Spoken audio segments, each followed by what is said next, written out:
Rise for the Pledge of Allegiance. I pledge allegiance to the flag of the United States of America and to the republic for which it stands, one nation, under God, indivisible, with liberty and justice for all. All right, well, on behalf of Commissioner Candelaria, Commissioner Tell, myself, Commissioner Supla, John Baxter, the county attorney, Kim Purcell, the county clerk, and Shaq Powers, the county administrator, we welcome you here. We have a full, pretty jam-packed planning, so we're going to start off first, though, with the minutes. Commissioners, any recommendation on the minutes from the previous week? I think they've been amended, and there were some corrections made during the course of the last week as Kim put them out, and I think she's got them all attached and amended, so I would like to move the proceedings of the Board of County Commissioners for Montezuma County for their October 20th, 2020 meeting be approved. Second. Motion second to approve the proceedings of the Montezuma County Board of Commissioners for the October 20th meeting in 2020 in Montezuma County. All those in favor? Aye. Aye. Aye. Then we'll go on to our county administrator report with Mr. Powers. The first thing I have for the commissioners is the contract for the appraisers that help the assessor's office with the mining. It's pretty much the same as the contract every year, except for this page is upside down on it. But it's the contract that we use to get help appraising the mines. Or the Kinder Morgan equipment. And Yeah. Kinder Morgan equipment. Yeah, it's that same gentleman. What's it? Do you remember the gentleman's name that does that for him, Shaq? It'll be at the bottom. I think Yeah. it's Jerry something. Something. He's been with it. He's been doing it for years and years and years. Yeah, he's. Whoa. I can't read it. What does it say his name is? Shaq, is that? Nadine Reynolds Jr. So years ago with Mr. Vanderpool went with this man. He was a witness for us up on the Kinder Morgan case. Yeah. Seemed to be doing a good job. Yeah. He helps us make a lot more money than he charges us. Yeah, I got you. Well, I agree with that, John. And we've been with this gentleman. He knows Kinder Morgan's operations very well. He knows all of their facilities, all of their assets and everything, and he's done us a good job. I think you said it when you said he's garnered us way more than what we pay him to go out and inspect that. So I would like to move that we approve the contract for services with the company TASC for between Montezuma County Assessor's Office and the Total Assessment Solutions Corporation, TASC of Arkansas for the year 2021. Second. Motion and a second to approve the agreement between Montezuma County and the company in the name of Total Asset Solutions Corporations for the year of 2020-21. All those in favor? Aye. Aye. All right, the next thing I need to let the commissioners know is a few weeks ago, Lori Hall was here presenting, asking about the use of facilities to put on the community Christmas dinner. And we suggested that instead of the annex this year, that she use the fairgrounds so that people would have room for social distancing rather than just give everybody to-go meals. She took that back to her board, and they've decided with the recent uptick in cases that they're just going to cancel it. So Just not going to do the Christmas. just not going to do the regular Christmas dinner this year. So that is what it is. And then I told the board that last week Rob came in and we discussed adding a line item for $700,000 to the Road and Bridge Department to fix Road G. And we also looked at possibly increasing the weed department's budget. And we talked about giving everybody a 3% bonus. So with all of those increases, we're looking at projected expenditures for all of Road and Bridge would be a little less than 9.5 million, and that would leave their reserves at about 1.5 million, assuming, of course, that they get no grants whatsoever to help with Road G. So that's where we're at with all of those spending items included. So So just to interject a little bit, when we met down there Wednesday morning correct. Wednesday We met morning with- Wednesday morning down there. with the engineer, and that truly is all on tribal ground. Every bit of that area right there is All all tribal tribal. I kind of agree with Rob's thoughts that they have a construction company that has all of the resources to actually make that happen. It's just a matter of, with them really locked down, it's gonna be difficult to get communication with them back and forth to get, one, just permission, and then two, to see if they'll actually Participate get in that repair of that. stabilization fixed. I mean, we can get the engineering completed and get ready to get it done, but that slip, Was I- there anybody from the Ute tribe there? No, nobody from the Ute tribe showed up. Was anybody invited? Do you know? Yes. Yes, he- Rob had reached out to Bernadette Bernadette. Cut Hair and asked them to send people, but because of their lockdowns and their spikes in cases, I guess they weren't comfortable sending anybody. But, you know, the commissioners have set as a goal to get that road department balance around $2 million, and we'll be right around that. I don't see any way we don't get some kind of grants to help with that, so.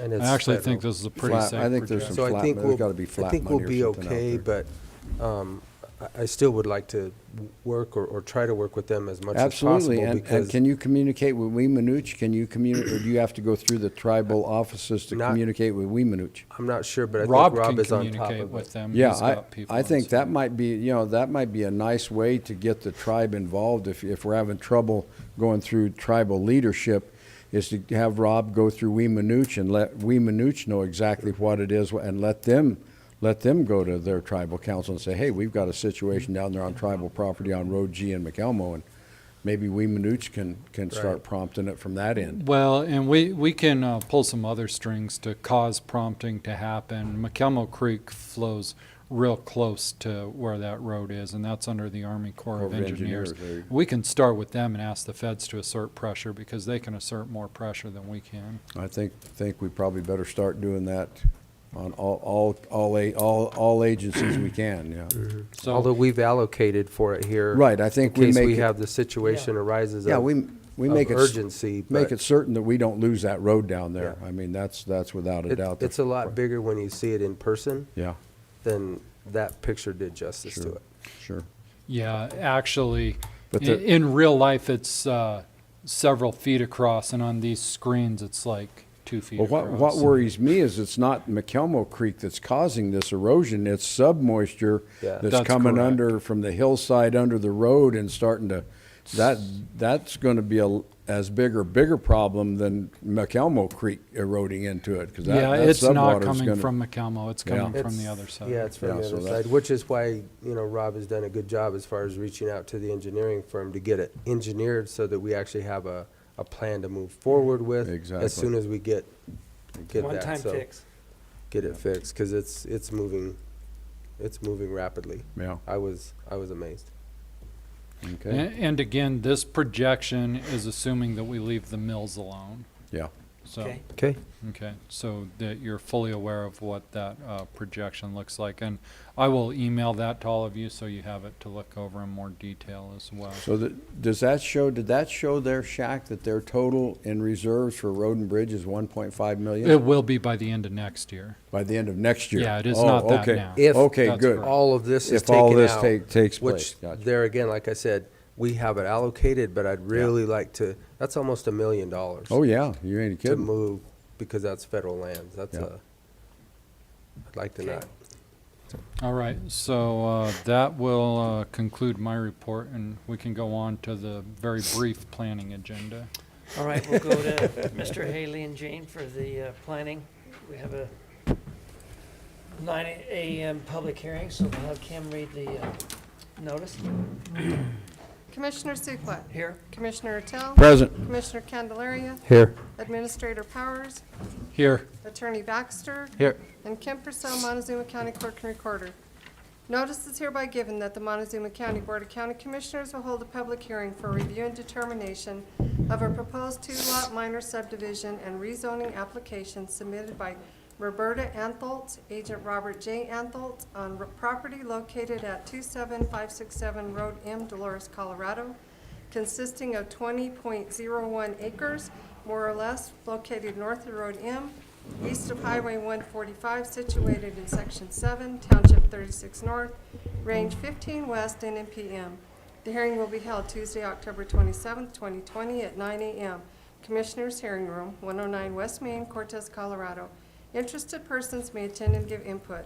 Information may be obtained from the Planning Office online services at https://montezuma-co.smartgovcommunity.com, public home.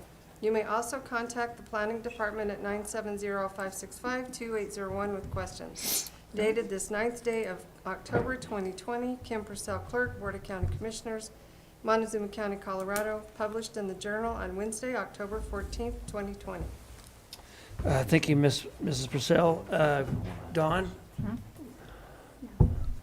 So the Antoses are looking to do a two-lot minor, splitting 5 acres more or less off of the 20-acre parcel.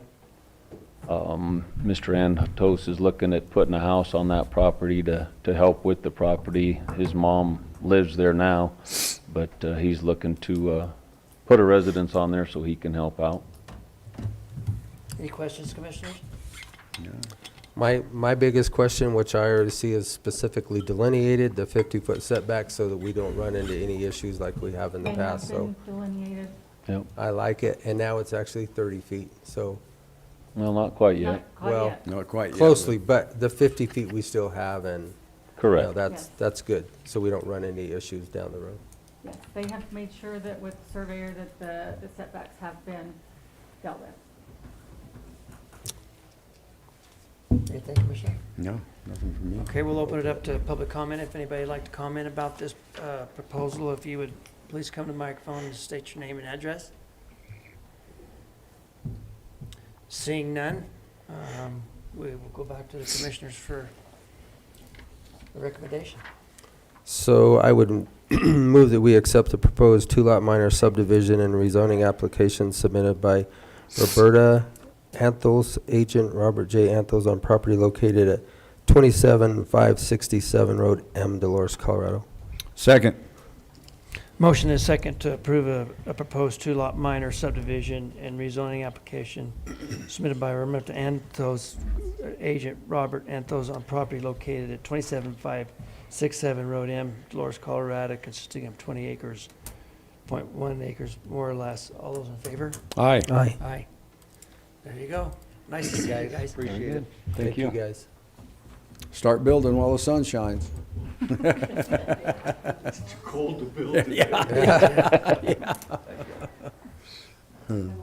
Oh, yes, thank you. We'll close this one and we'll go on to the one that starts at 9:10. It's the next public hearing. I've been all over that property where they're. Oh, yeah. Commissioner Sukla. Here. Commissioner Tell. Present. Commissioner Candelaria. Here. Administrator Powers. Here. Attorney Baxter. Here. Kim Purcell, Montezuma County Clerk and Recorder. Notice is hereby given that the Montezuma County Board of County Commissioners will hold a public hearing for review and determination of a proposed two-lot moderate subdivision and rezoning application submitted by Curtis and Barbara Henderson on property located at 39620 Highway 184, Memphis, Colorado, How you doing? consisting of 17.25 acres more or less, located south of Highway 184, west of Road 39.5, situated in Section 18, Township 36 North, Range 13 West, NMPM. The hearing will be held Tuesday, October 27th, 2020 at 9:10 a.m. Commissioners' Hearing Room, 109 West Main, Cortez, Colorado. Interested persons may attend and give input. Information may be obtained from the Planning Office online service at co-montezuma-co.smartgovcommunity.com, home. You may also contact the planning department at 970-565-2801 with questions. Dated this 9th day of October 2020, Kim Purcell, Clerk, Board of County Commissioners, Montezuma County, Colorado. Published in the Journal on Wednesday, October 14th, 2020. Thank you, Kim. Good morning, Mr. Henderson. Good morning. Don, do you have anything to add to this proposal? No, they're just, there's two houses on the property, one on the southeast corner that's not shown, and then the other one, depicted there on the plat, or the sketch map, and they are just dividing the property, so they, have two separate parcels. Both residents are existing, and they're not, intending to add anything at this time. Any questions, commissioners? Planning Commission saw this as a favorable move Yep, for them. they were unanimous in recommending it for approval with no contingencies. So the access is just on the right-hand side there, that, Yes, and it comes off of the highway. okay, off the highway, all right. Mhm. It extends right down the east And property they, line. CDOT has already amended their permit, so they're okay with it. All right, we'll open it up to public comment. Anybody would like to make a comment about this proposal by the Hendersons? If you'd please come up to the microphone and state your name and address. Seeing none, we will go back to the commissioners for additional discussion and possible approval of this proposal. This one Yeah. also is pretty straightforward, and the planning commission was unanimous in Yeah. approval. Yep. Yes. I would like to move that the Board of Montezuma County Commissioners approve a two-lot moderate subdivision and rezoning application submitted by Curtis and Barbara Henderson on property located at 39620 Highway 184, Mancos, Colorado, consisting of 17.25 acres, more or less. Second. Motion second to approve a two-lot moderate subdivision and rezoning application submitted by Curtis and Barbara Henderson on property located at 39620 Highway 184, Mancos, Colorado, consisting of 17.25 acres, more or less, located south of Highway 184. All those in favor? Aye. Aye. We will now close this public hearing. We also have the Mylar for signature, but we've got a couple other boundary line adjustments to propose, so we can do that all at the end. Okay. All right. All right, you good to Thank go? you very much. Thank you, sir. Thank you, sir. While we're waiting for 9:20, I'll take this opportunity to remind the public that there will be no Board of County Commissioner meeting next week, as there will be no one available from the clerk's office to record it, because I guess there's an election or something. The next day off Tuesday. I or don't know. what? One day off a year, is that what they're doing? Yeah, they might get one in December, depending on what CCI determines. Our offices are actually closed Monday and Tuesday except for elections. All of the other departments will be closed, so that we can all work on elections Monday and Tuesday. Just to let you- And I You think you're gonna be believe, busy? Yeah, and I hope we are. and I think the assessor and treasurer are both going to be working, but they'll be closed to the public those days. And the sheriff will have security posted there as well, so. All right. Anything else, Mr. Powers? Nope, you've got 45 seconds. Go to the 9:20 public hearing. Kim? Commissioner Zuclin, Here. Commissioner Attell, Present. Commissioner Candelaria, Here. Administrator Powers, Here. Attorney Baxter, Here. Kim Purcell, Montezuma County Clerk and Recorder. Notice is hereby given that the Montezuma County Board of County Commissioners will hold a public hearing for review and determination of a proposed subdivision and rezoning application for a proposed single-lot development submitted by Melvin Hicks on property located at 13162 Road 25, Cortez, Colorado, consisting of 80 acres more or less, located north of Road N, west of Road 25, situated in Section 2, Township 36 North, Range 16 West, NMPM. The hearing will be held Tuesday, October 27, 2020, at 9:20 a.m. Commissioners Hearing Room, Montezuma County Administrative Offices, 109 West Main, Cortez, Colorado. Interested persons may attend and give input. Information may be obtained from the planning office's online service at co-montezuma-co.smartgovcommunity.com/public/home. You may also contact the planning department at 970-565-2801 with questions. Dated this 9th day of October 2020, Kim Purcell, Clerk, Board of County Commissioners, Montezuma County, Colorado. Published in the Journal on Wednesday, October 14th, 2020.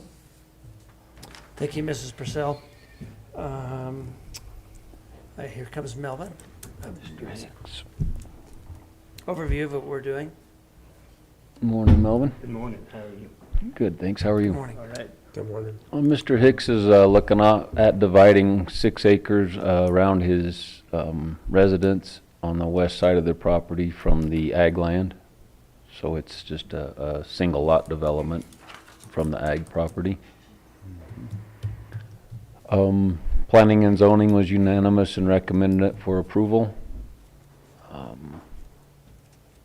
He's going to keep a few shares of water for his 6-acre property, and the remaining will stay with the ag land. All right. We'll open it up for public comment. Anybody like to comment about the proposal by Mr. Hicks? If you would come to the microphone and state your name and address.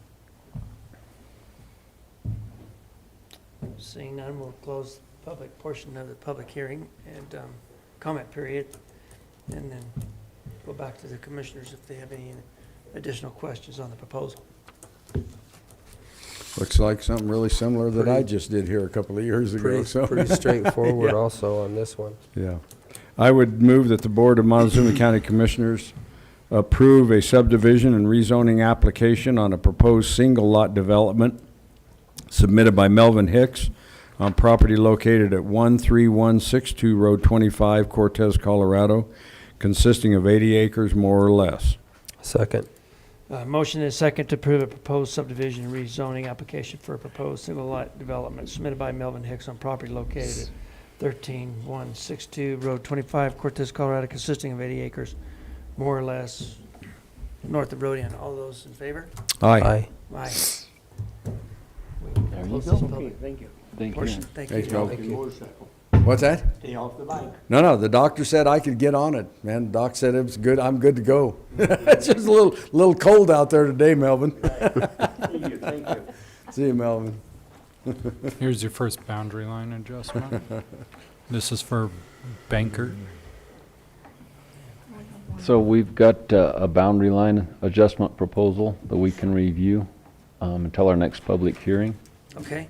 It's from Mr. Johnson and Mr. and Mrs. Bankert. They are looking at Johnson selling 5 acres of their property to the Bankerts, adding to their 4 acres to give Bankerts a total of 9 acres. One more drawing check. There you go. So they're just buying the 5 acres that surrounds their existing property and kind of squares that all up.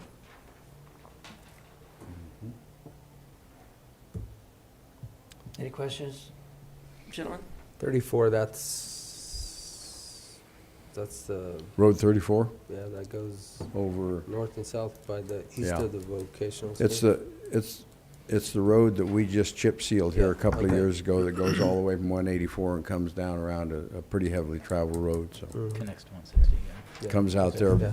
about there Right- beneath Right at the Mix- bottom of the hill where they below restriped it. Hallerville there. Yeah. Yeah, Yep. gotcha.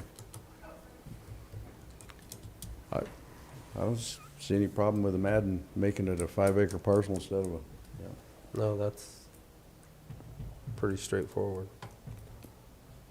You need a motion on that? Yes. Yes, please. Okay. I'm not sure what to read, where to So, find I- that. I think we could do it just if Shaq will quit moving that.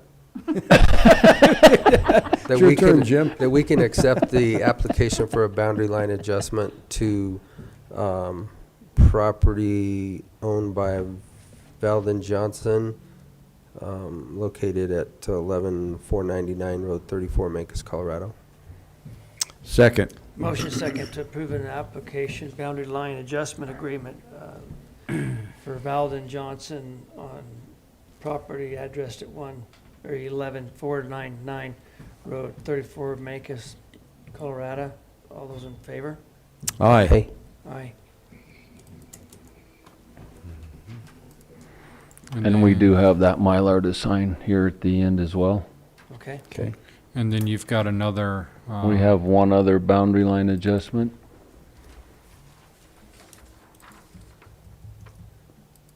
And that is agreement between the St. Onges and Jankowski Family Trust. The Jankowskis are looking to obtain, oh, back up, Shaq. There you go. 2 acres in the southwest corner of their property. They had a road easement there, but they are obtaining the 2 acres of that corner of St. Onge's property to add to their property, which will give them usage of that whole area for their cows and fencing on that road easement, as well as they're combining that with their other 68 acres, so they'll have 70 that they can do a land survey deposit to split it in half and have 235s. Mm-hmm. Where's this located at? This is just southeast of Jackson Reservoir, right on the corner there with, what is it, Road 42? Yeah. It's in between the two corners there, just before the straight shot up to the lake. Questions, commissioners? no, that, here again, gosh, you're giving us everything. I like it. Served on a How come platter. everything can't be this easy? Silver platter. No contentiousness anywhere. Oh, So- you don't want the history on this. Is that right? This is 4 years in the making. Oh, Don't ask. Wow. 4 okay. years of litigation. Oh, my goodness. So not such a silver platter, huh? Well, not on Some not blood. on their end. Yeah. It's good for you guys Yeah. at this point. Well, then let's get it done. Then it's time to put an end to it. Is that right? After 4 years of contentiousness? I Yep. would move that the application for a boundary adjustment between the Jankowski Family Trust and Catherine St. Orange Revocable Trust located at, what is the location? I'm trying to find. There we go. 12815 Road 42, Mancos, Colorado, be approved. Second. Motion second to approve of the application boundary adjustment for Joanne Jankowski and Catherine Oglen. The address is going to be located at 12815 Road 42, Mancos, Colorado. All those in favor for this application to be approved? Aye. Aye. We also have the plat, but we'll wait for signature. Okay. And then we'll go into this 9:30. We have another public hearing, so we'll turn it over to Kim for the 9:30 hearing. Okay. Commissioner Sukla, Here, Commissioner Tell, Present. Commissioner Candelaria, Here. Administrator Powers, Here. Attorney Baxter, Here. and Kim Purcell, Montezuma County Clerk and Recorder.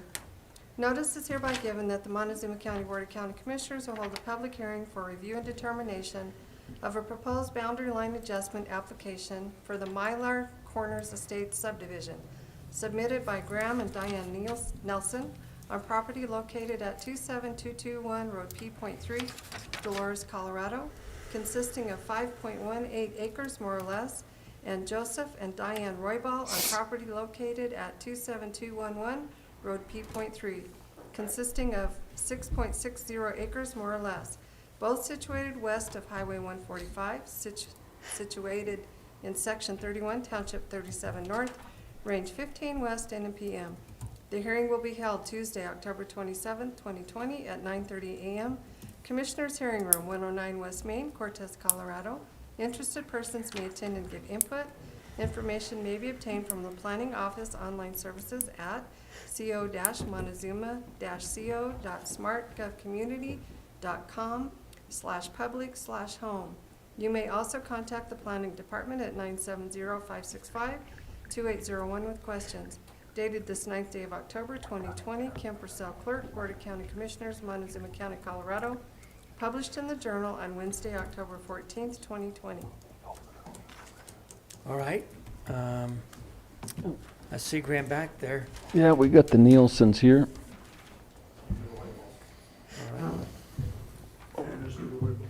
Is that an Indian run right there in Um, this proposal?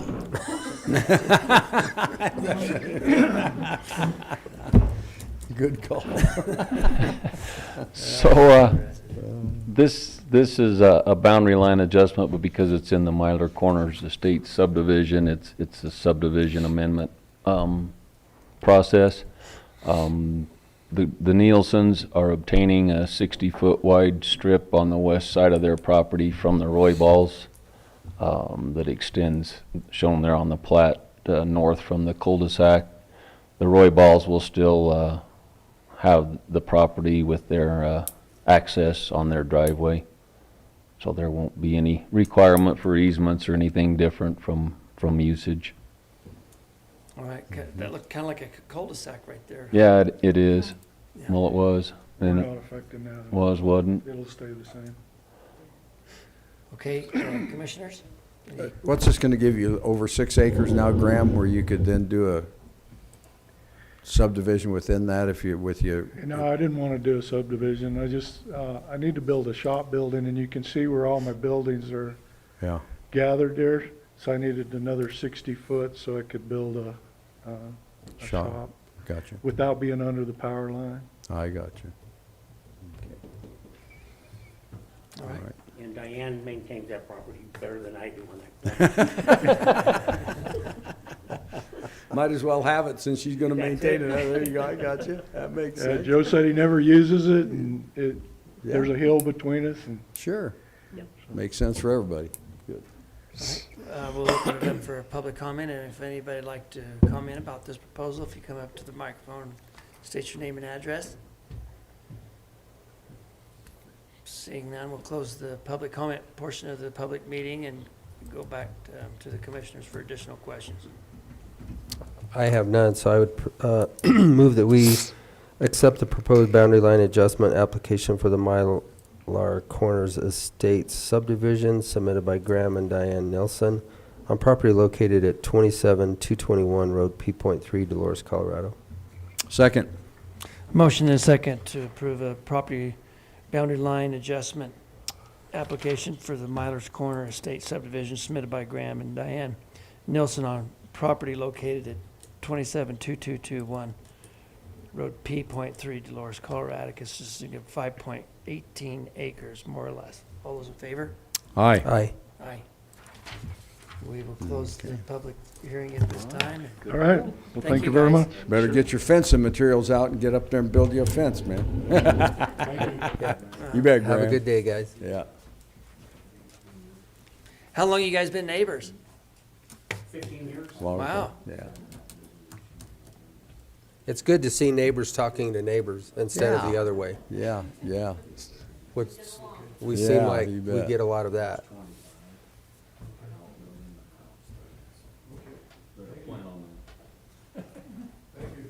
Take care, Graham. These things. Now we got signatures. Okay, and then Okay. that'll take us to completion of the planning process.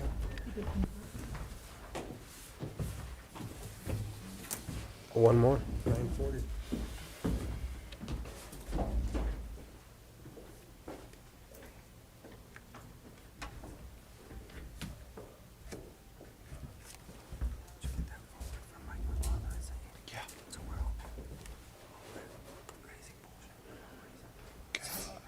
I'll just leave it up while we're at lunch so they can see it the whole time on YouTube. Mr. Where's Jim?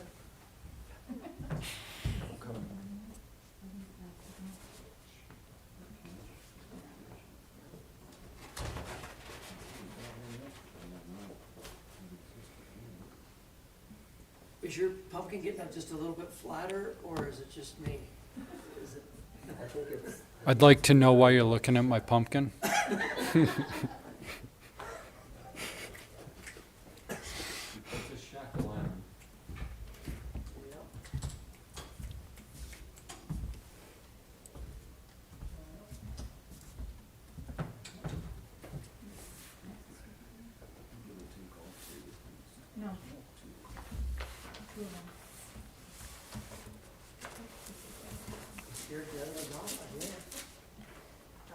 Guess so. Yeah. And this one's ready. Let me get that.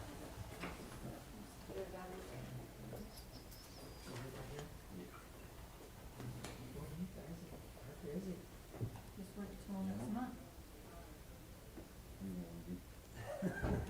We have 9. Wow, that might be a record. I don't remember. We have 9 for November 12th for E and Z.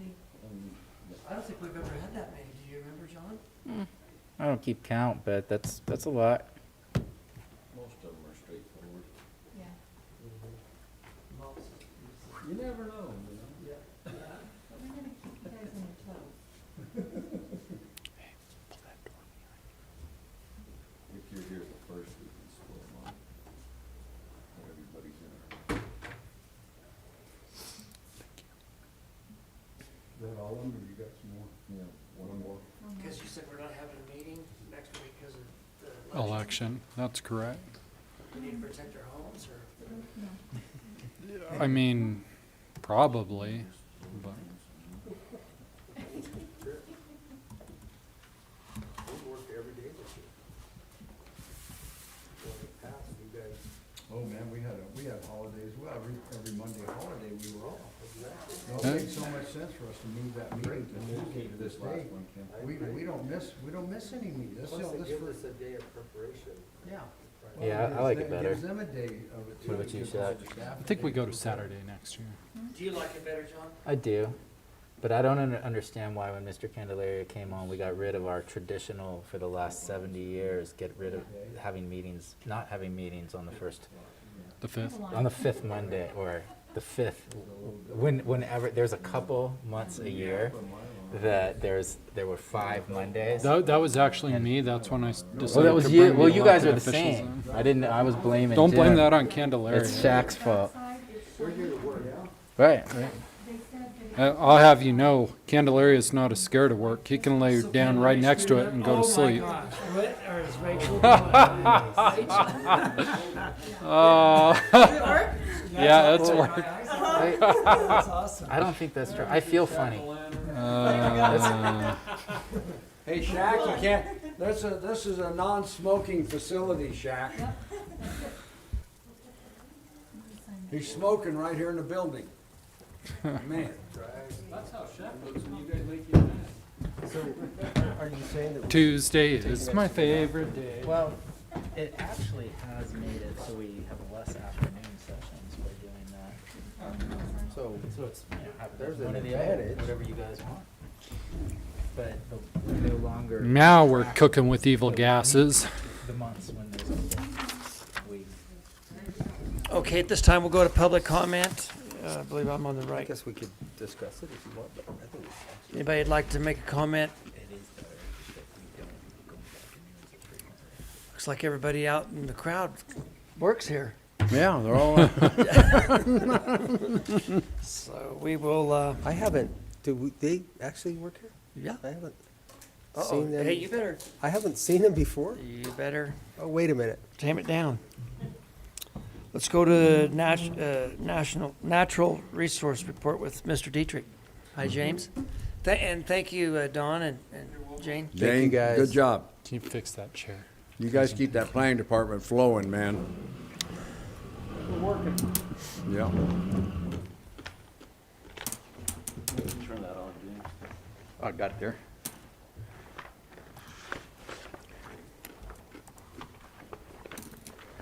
Morning, gentlemen. Good morning. Morning, James. I'll lead off with a couple letters of support. Okay. You want to start with the BLM? Yeah, either one, it doesn't matter. They're pretty much the same.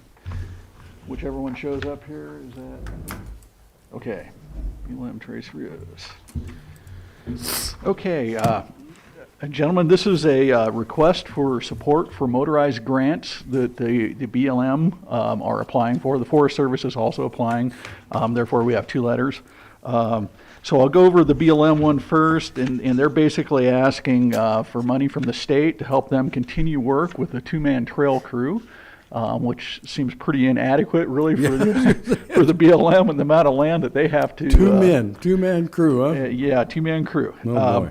But they really- do pretty well with what they've got, or the best they can do with what they've got. So basically, they're asking for a letter of support from the county to request that money from the state to help them advance that program. Wow. And the Forest Service is also making that request. They have a little more detail in their request, and they actually have more folks involved. They are asking for help on the Calico Trail, and they're planning to use a Southwest Conservation crew for 8 weeks worth of work on the southern portion of the Calico Trail, and they'll also use a mini excavator and an operator for that. In addition to that, they'll be asking for money to continue their Dozer 22 project, and basically the Dozer crew will help provide the heavy maintenance for stuff that hand crews cannot reasonably accomplish. They'll also be working with the Good Management Trail crew, and that's been a staff crew that works on motorized trails using funds from the Motorized Trail Program. Again, that's mainly a hand crew, but they maintain on focusing 220 plus miles of motorized trails within the San Juan National Forest. So I think that summarizes pretty much both of those pretty well. Well, I'll start with the BLM half of that, and I would like to move that the Board of Montezuma County Commissioners send a request to the CPW motorized trail grants through the OHV program of Colorado Parks and Wildlife through the BLM. Second. Motion and a second to approve the letter of support from the Board of Montezuma County Commissioners for the BLM request for the CPW motorized trail grant for 2021. All those in favor? Aye. Aye. And then I would also move that Board of County Commissioners approve the letter of support to Tom Metza, the OHV Program Manager for the Colorado Parks and Wildlife OHV grant. Second. Motion second to approve the letter of support to Mr. Metza for the Colorado States Parks and Wildlife OHV grants for the Calico Trail. All those in favor? Aye. Aye. Okay, James? Thank you, gentlemen. Thank you, James. So also I want to let you know that I'm still working on updates to the historic roads map, and I'm trying to put all the roads that have been submitted to the county into a table so that we can evaluate those. And as you recall from a few years back when we made an assertion on some of these trails, I'm trying to use that same format, which uses a point of beginning and point of ending, a little bit of information about the trail, and as best we know what the route has been assigned as in the existing conditions. Jim, do you feel like you can have that ready by the end of the year for us to sign and certify that we as Board of County Commissioners recognize this map? Is that? Yeah, I'd that's certainly the like to. intention. I'd like to have that and be able to sign off on that before my term's done. Yes. Okay. Yeah.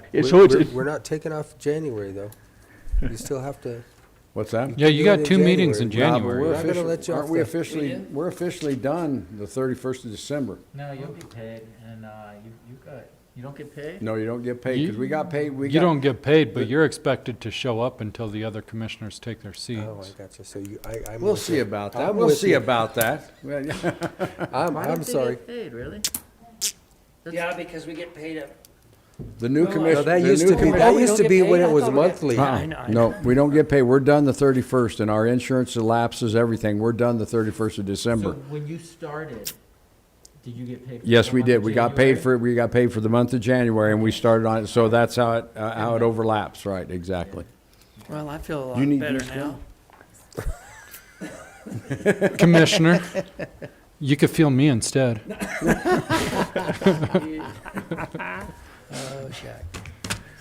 Okay, so yeah, that is the intention, Keenan, is to try to Okay. get that wrapped up. Yeah, I'd really appreciate that, James. Going pretty good on the BLM side. That's all pretty straightforward. The Forest Service, that is just a Those- plate of spaghetti, and yeah.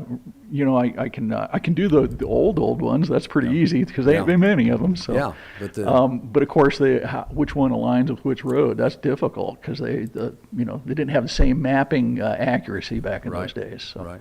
we'll do the best we can do. No, That's all it's I not can an say. easy job. No, James, I fully recognize that is not an easy thing to do, and you've done an outstanding job thus far with what you've got, because I've seen what you've got so far. Well, I'm getting some good help and good input from the Good. public, so we'll Yeah. count on that also. Yeah, gotcha. So I'm also waiting for the notice to proceed from CDOT on the MMOF funds. I've kind of been waiting a while on that. Well, I think we're all ready to go at our end, so the minute we get that, we'll just pull the trigger. Does CDOT say why they're so slow, or do you know why they're? I don't know why they're so slow at their end. But, you know, they did extend the deadline out till 2023, so we've got time. Oh, It's good. Okay. you know, not a huge crunch at this point. As far as the remaining TAP grant, we're getting the final work from our current consultant done. They're processing the final LiDAR information, and we did request that they finish that up on the Cortez side. And that's including all the area around the fairgrounds. So I'm really hoping once I get to review that data that we'll have some hyper-accurate information for the fairgrounds itself, which will be, you know, just added bonus for us. Absolutely. And also have completed a public survey for shooting ranges. We'll get that to IT. We'll get it into a fillable PDF format, and then I'll make the notices to the newspaper so we can get that out to the public and get some feedback on where to go with that. We also sat in on a FEMA floodplain workshop on Friday. Shaq was there, and I think he can attest to the fact that I think our heads are swimming from that one. Anyway, I just wanted to... I'd like to interject that as wet as it's been, it's a good thing we're doing floodplain planning. It's almost imminent, isn't it, Shaq? Yeah, it's almost Almost. imminent, yeah. Almost. Well, our optimism is unbounded, let's say that. So, So I did want to provide a little input from something that San Juan County is doing, and they use a 60-foot setback on all their rivers and streams, and that includes even dry stream beds, arroyos.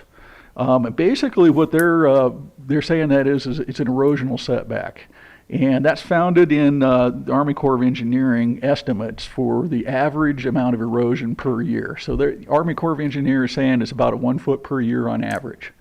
So obviously in some places like McElmo Canyon, where we've got some road sloughing, that's like 300 feet. Well, that busts the average there. But as you can see, so in a way, I think, you know, in some respects, maybe we're not doing too bad on our setbacks. I think our program is doing pretty good at this point, and you know, it sort of seems like to me we want to do the best we can do to just kind of keep ourselves off of the radar for the time being. And so I think I'll just leave it at that because we were kind of cutting in front of some other folks here. But anyway, I appreciate you gentlemen this morning. Anything else that you all have for me? I have nothing. No, thank you, Thank you, James. James. Very, Yeah. very good job. Appreciate it. Was that San Juan County, Utah, or San Juan County, Colorado? San Juan County, Utah. Utah. No, New Mexico. It was New New Mexico. Mexico. I'm New sorry Mexico. about Oh, that. New Yes. Mexico. Gotcha. Okay. I get There's my too many directions San all Juan mixed counties, up. aren't there, buddy? Yeah. We have a lot of There's so many We're around here. surrounded with them, yeah. surrounded. All right, one of the highlights of our day is social services, so if Gina Montoya and Lori Higgins would come up.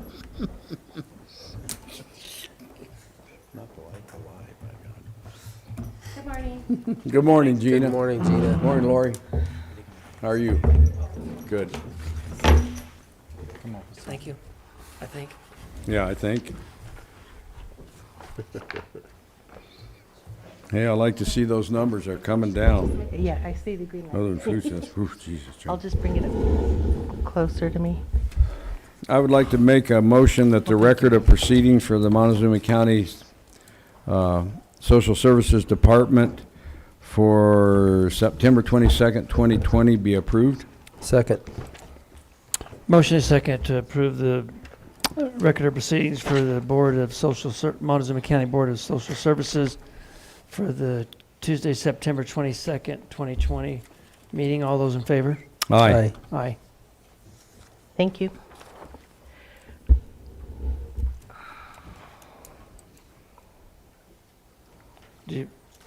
Are you checking out the finances, Commissioner? Well, I was waiting for Keenan to go ahead with that one too, but I think, think you better let you, Jim. Keenan always has- Although it does look better, Gene, I'm gonna have to say you're much better than last month's, but that $855,000, almost $856,000 in food stamps blows me away.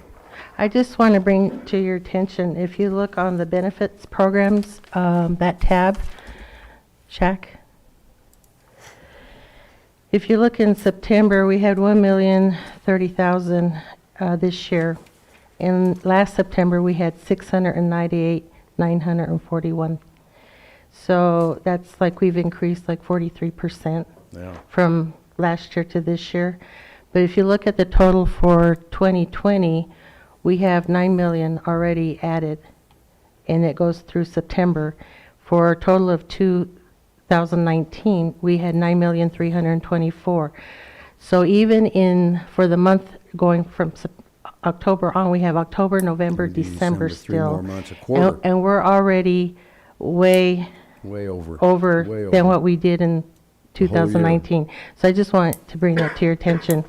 And I'm sure other counties are experiencing the same I'm sure. numbers, et cetera. Do you think they're gonna stay that way, Gina? Has that been built in? Are we looking at that kind of an increase to carry on into 2021, 22? I think it all depends on what the feds decide in terms of benefits and how much they're going to be giving out. What Yeah, happens in an election that's coming up? that's correct. Wow. So I'm looking at 43% increase from last September to this September in the amounts. You're the largest department in Montezuma County. I understand that, You're the biggest number in the whole county. yeah. So I would move that we accept the September 2020 payables for the Montezuma County Department of Social Services in the amount of 1,358,804.70. Second. Motion and second to approve the expenditures of social services for the month of September 2020 in the amount of $1,358,804.70. All those in favor? Aye. Aye. Aye. I can only hope that we have more affordable housing and more jobs. And I think that will help our numbers, sure it Commissioner would. Tell. So hopefully the year 2021 will be a lot better. As I look at the vacancies on Main Street, I think you're wishing, I know. think you're hoping beyond hope, but I understand. You're absolutely right, Gina. With more more availability of jobs and affordable housing, which who knows what that is, will help change some of this, but It's unfortunate, but this is what it is. And we're mandated to provide a service to our community, and we're doing the best that we can. yeah, I don't blame you. Trust me, I don't blame you, your staff, or anybody in that department. I know all of this has come about by demand brought upon you by our citizenry. I mean, I understand that. It's not you. It's the demands are there from our public and our population. So, Yeah. but man, it's a lot of money. I read a headline on NBC this last week, Commissioner, that said over 8 million Americans slipped into poverty during COVID-19. Okay. I'm not sure I agree with the term slipped. Yeah. Shoved, maybe So I would maybe agree with. Kicked in, maybe. Yeah. And I think before the pandemic, and I was looking at the unemployment rate, in this region alone, in Montezuma County, we had the highest unemployment rate, 4.2, I think it was, wasn't it, Shaq? Correct. Because I was looking at La Plata, I was looking at Dolores, and even back then, we had the highest unemployment rate. Yeah. So we'll see what happens. So I asked Shaq I wanted to share this information. Do we need to vote on we've already done that, right? We've approved the budget, okay. The count of maltreatment allegations by maltreatment type, and I want you just to be aware of what those look like and the numbers look like for Montezuma County. And I don't see a whole lot of difference from last year to this year, and I compared it to statewide counts as well. If you look at the January 2020 through October 16th, 2020 monthly maltreatment types, if you look on the left side, that's the number of referrals. So if you look at March 2020, Am I on the right sheet, Gina? let's look at January 1st, 2020 through 16th, October 16th. Which sheet should I be on? I've got That this right there, right This there. one here still. So I just want to show you, on the left side are the number of referrals that come in. And on the right side is the type of allegations that come in. So if you will look at March 2020, at the very bottom, it's the third row. You'll see a lot of neglect cases that come in as a referral. And That's statewide. huge. What categorizes neglect? Neglect is emotional neglect, such as maybe the children are exposed to domestic violence, substance abuse, but they're not being physically hit that way. That's physical abuse. Neglect is mostly emotional abuse. Maybe they're not eating. Maybe they're not being clothed. Maybe they're going to school without a coat and it's 0 degrees. That's neglect.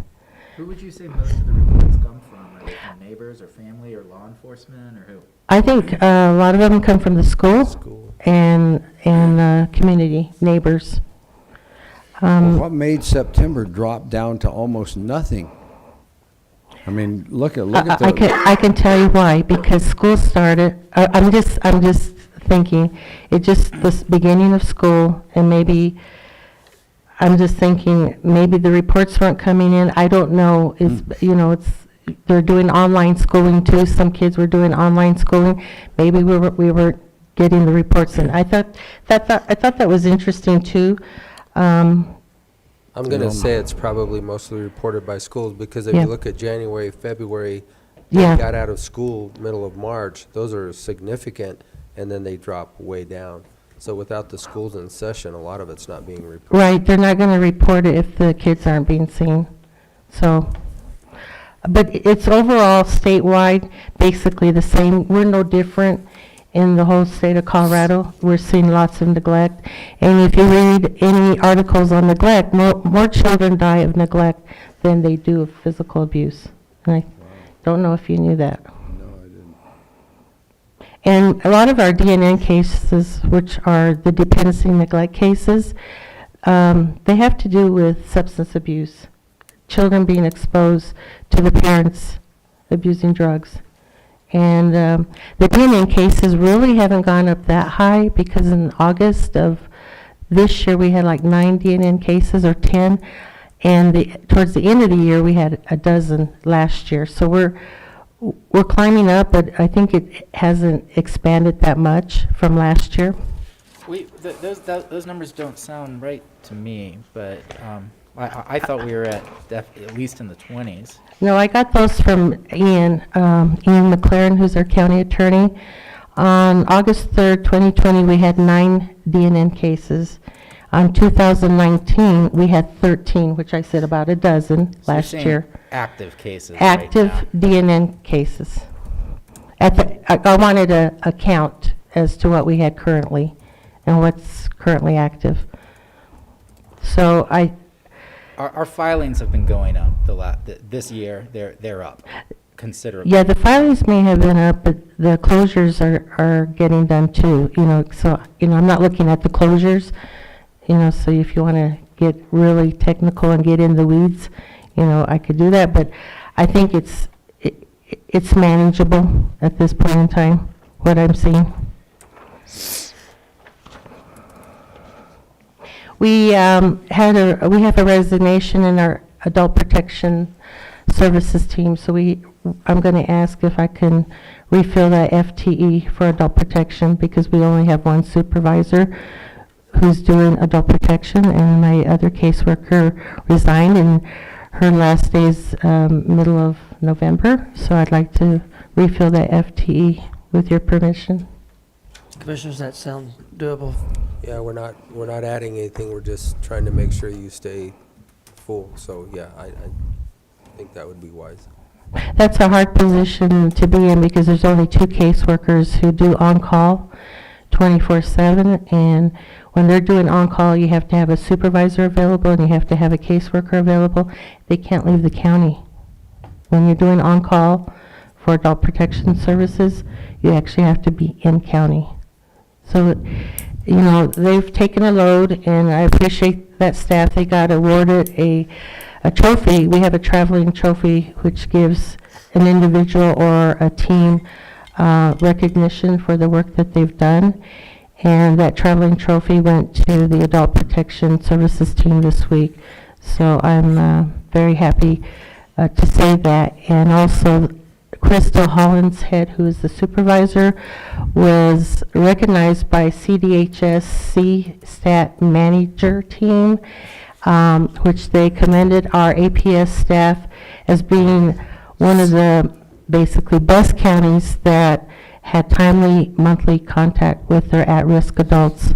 And they invited her to talk on a panel discussion as to what her best practices approaches were and how does she get this done. And we only have 2 people doing it, and their caseloads are high.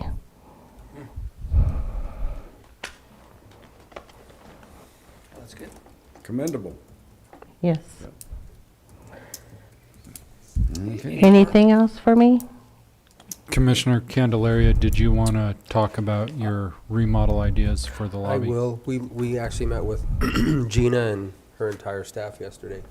Or Well, not Wasn't entire. even close I to our don't think entire so. staff. Messing 42. with you. I'm messing with you. Okay.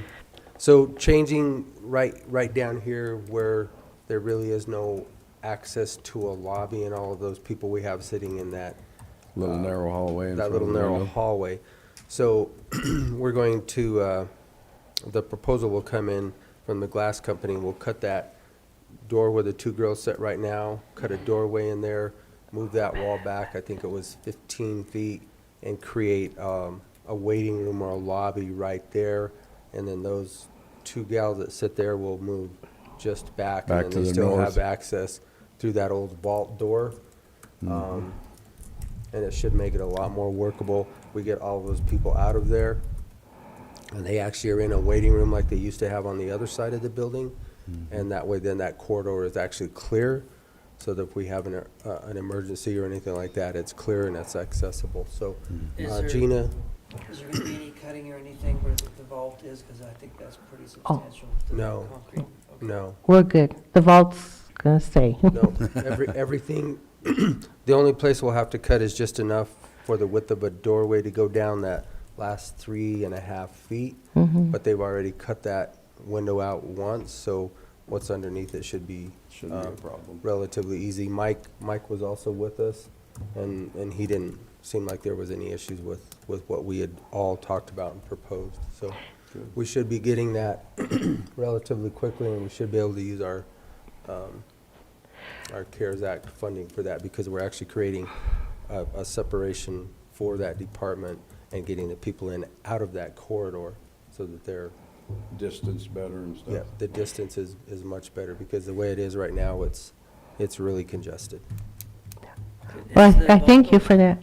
And we're all on board with the plans. There was one question that came up about getting an electronic phone for those who can't hear, because we don't want to holler. You know, we have the elderly that come in, and due to HIPAA, et cetera, and confidentiality, we probably need one of those phones where they could hear, we could talk into the phone for them. I don't know if you've seen those.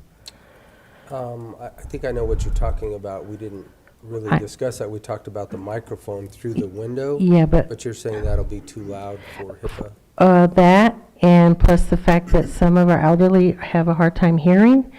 So if they had a phone that they could pick up and hear what's being said from the receptionist, I think that would be very helpful. Okay. I think that's something that IT will have to look into for us, Shaq.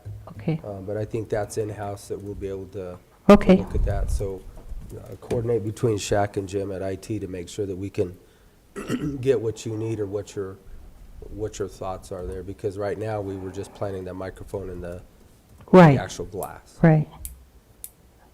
That'll work. Sounds like prison. Do you, Yeah, he's gonna go, he's looking between the glass and the, yeah. so you have another question for me, Commissioner Sukla? No? No, No, I think we're We're I good? think we're on the same page, and Oh, I thank you just for your wondered- time yesterday. it's irrelevant, but is the vault door still there? The door, yeah, it is, isn't it? Well, they've got several vaults in their Wh- department. Which fall are you talking about? I don't The think, bottom one, where you're gonna be doing this? I don't think there is a vault There, door no, there they're anymore. you're talking about the EBT vault in the back, as you come in from the back. The door's still there. I No, don't think that's there what used he's to be in talking there, about. when it was the Yeah. clerk and recorder's office down there. No, it's There was a gone. great big vault, and that's been taken all I know. all The done in door is their gone. original remodel. yeah. Oh, yeah, I frame didn't, yeah, remained, it's not there. But the door is, I never Where that saw door it, so, I don't know. Do you know, Kim, where that door went? wow. Big, heavy. That was, Yeah, it was a big, heavy door. You didn't take it with you when you left there? Oh, Yeah, I already got one, don't you? Yeah, you don't need another one. Well, thank you guys for the updates on your department. We appreciate it. okay, well, thank you very much. Does it look Thank like you, your guys. leap's gonna be big this year? More than Okay, likely, yeah. yes.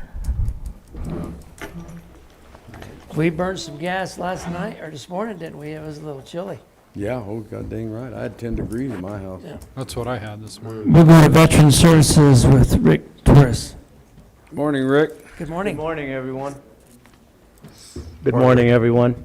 Good morning. I too would like to jump on the APS bandwagon. Adult Protection Services is co-located with veterans, and Crystal and her staff doing a tremendous job. They help us in our office whenever any of my clients need a notary. They have a notary in-house, and we don't have to go very far, and they don't charge us anything. But throughout the year, they help us, our veterans and their survivors, so hats off to her team out there. Yeah. good. Great Sorry, job, I'm Crystal. having technical difficulties with the computer pulling stuff up. They're coming. There we go. I normally give the commissioners our state report, but there's been some changes in the way the state is reporting or taking reports, so we'll go over that this morning if it's okay. Sure. Well, as I just said, there are some changes to the state reporting processes, so I'd like to go to the slide that has the governor's challenge initiative. And I won't go into too much detail. I'll just read some of the highlights as to why our, it's that one right there, as to why some of our reporting has changed. So under the Governor's Challenge Initiative, there's a nationwide Governor's Challenge Initiative, and in an effort to meaningfully implement the 2018 through 2028 National Strategy for the Prevention of Veterans Suicide, the state offices have taken on a couple of plans, which I'm going to go over briefly with you, and it's going to be focused on bringing attention to, and reducing veteran suicide rates. In working towards this mission, the Colorado Governor's Challenge will prioritize data-driven decision-making, will leverage existing infrastructure and collaborative partnerships, will work to infuse veteran/military culture into current suicide prevention strategies, and will emphasize the support needed for local communities engaged in prevention. We'll go to our next slide.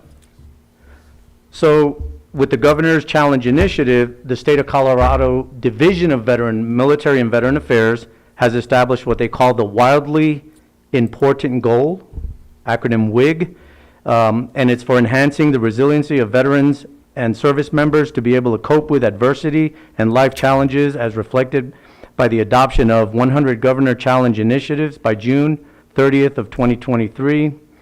I won't go too much into detail. There are 3 things that my office is going to be focusing on in the governor's effort, and I've already done it for last month and this month, is they have a video. It's on YouTube. I put it on our Facebook page last month. This month I shared it with a sister organization that we work with Project Outreach, and it focuses on basically firearm safety and storing, securing, turning over firearms for people that are at high risk, with local partners that actually will accept firearms and secure them, such as like police department, sheriff's offices. Another thing is called gatekeeper training. What I do with that is The state provides some actually, the Department of Military Veteran Affairs provides resources. I go in and I choose a topic. Usually it's a photo, a slideshow, MP3 audio file, and I'll share those, again, to bring and highlight and bring attention to suicide prevention. The third one is called Caring Contacts. As well there, I go onto a link.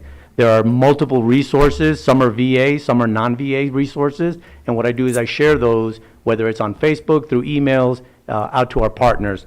And again, the whole purpose of this is going to be to bring attention and try to reduce our national and state numbers of veteran and military personnel suicides. So with that said, and with the governor and the Division of Veteran Affairs changing some of the way they're doing things, the typical report that I would hand out to the commissioners to sign once a month, they've made some changes to it. I kind of like it because it's one page. I don't have to report all the individual forms that I fill out. I mean, we fill out a ton of forms every month.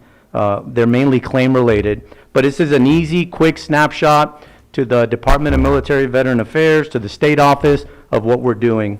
So with that, we'll go into that real quick. You'll see some of it is similar to what I report to the commissioners.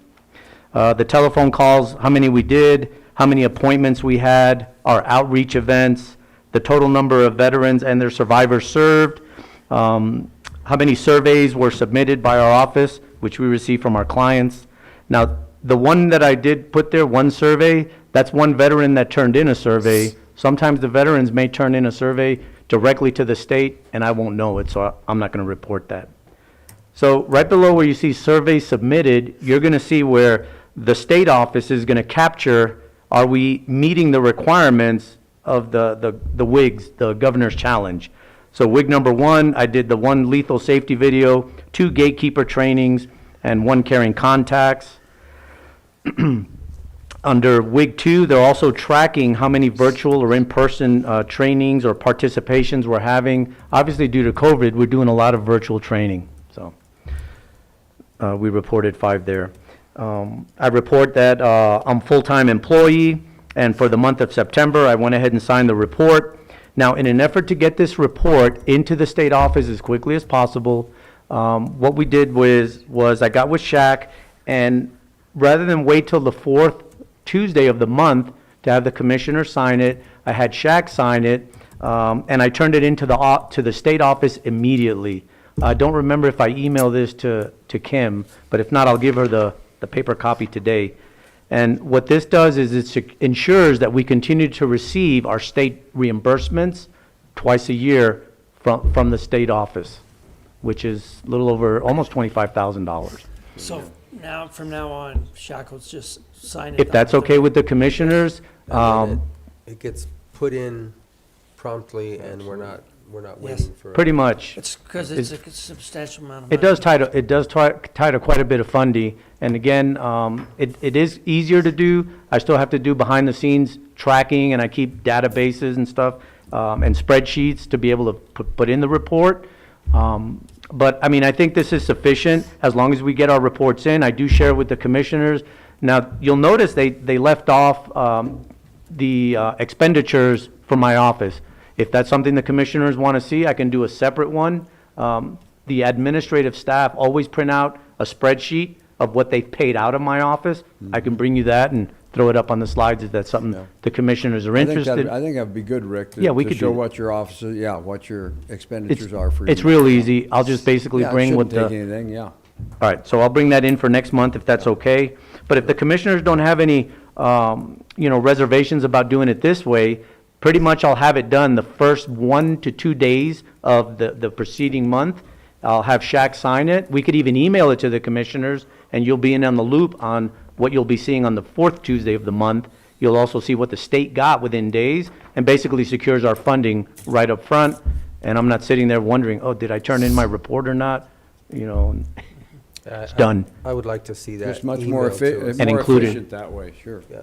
Okay, so we'll do that. I'll bring you the funding of what the office expends for the previous month, and I will include the commissioners.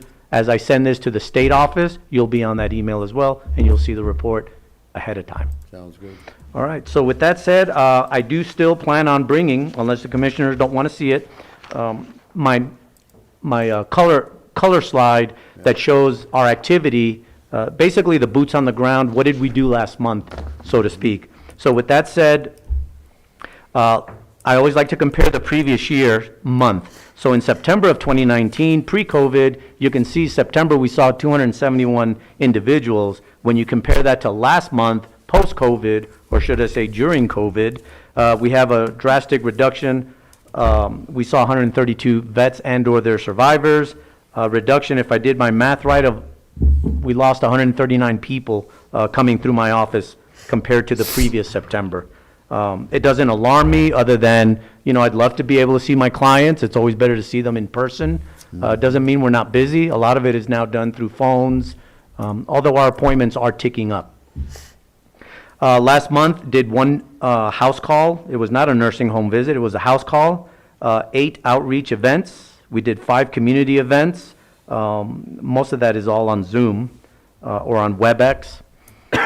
We filed 7 claims. VA decided 7 claims, but the 7 they decided were older. Those 7 individuals that, actually, let me back up. All 7 claims, we had 7 awards, 0 denials, and 0 were confirmed and continued, which means they didn't either win or lose. So I'm pretty happy about that. Those 7 individuals that won their claims last month in September, together, collectively, they're going to bring in $11,126 per month. In a year that should be little over $133,000 a month. And those 7 individuals brought back, or were granted a little over $113,000 in back pay. I can tell you one of these individuals was in appeal. It's about 4 or 5 year old appeal that went to a VA law judge. And this one individual is a Vietnam veteran. His back pay alone was over $65,000. So that's why I tell them, don't give up. Don't quit. Don't give up. Never quit. And so we do our best to advise them and guide them and make our arguments, knowing and actually, let me back up. Every time I file a claim, I always wonder if it gets denied, and if it has to go to a law judge, what is that judge going to see? So we're always articulating why we think the veteran or the surviving spouse should be granted that award. And hopefully in the end, as we know, it doesn't always work that way, but we hope that the judge sees in the veteran's favor. And in this case, the veteran did win a substantial amount. Already went out and got a new car, paid off bills, and is spending the money right here. It was a local car dealer.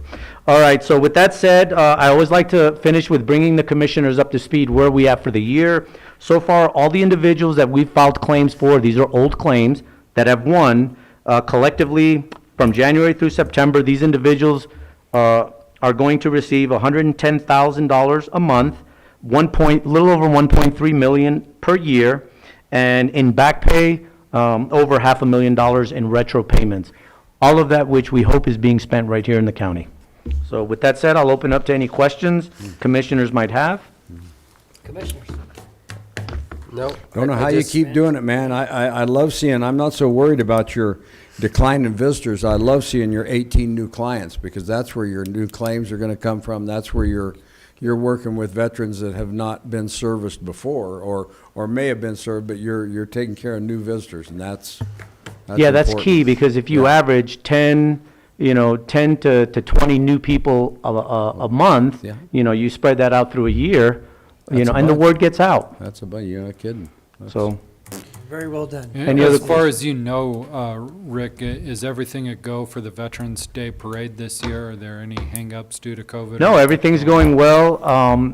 I put that on our Facebook, and I advertise it, and it's had like 13, just shy of 1,400 views. So I think it's going to be a pretty big parade. Since I don't run the parade anymore, I don't know the whole thing, what's happening with the schools and the kids, because they used to come out from Kemper and walk up. Yeah, so I really don't know. I haven't really asked James. He's the guy running it now. I know there's a group that runs up and down Main Street on the weekends with flags and, the Patriots or whatever.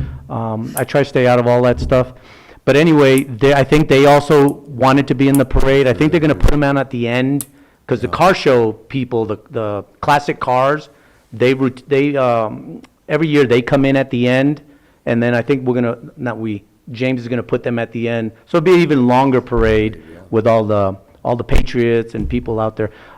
With that said, if the commissioners have no other question, I'd like to remind everybody that it is Halloween coming, and there's gonna be little crumb crunchers running around, little goblins crossing the streets.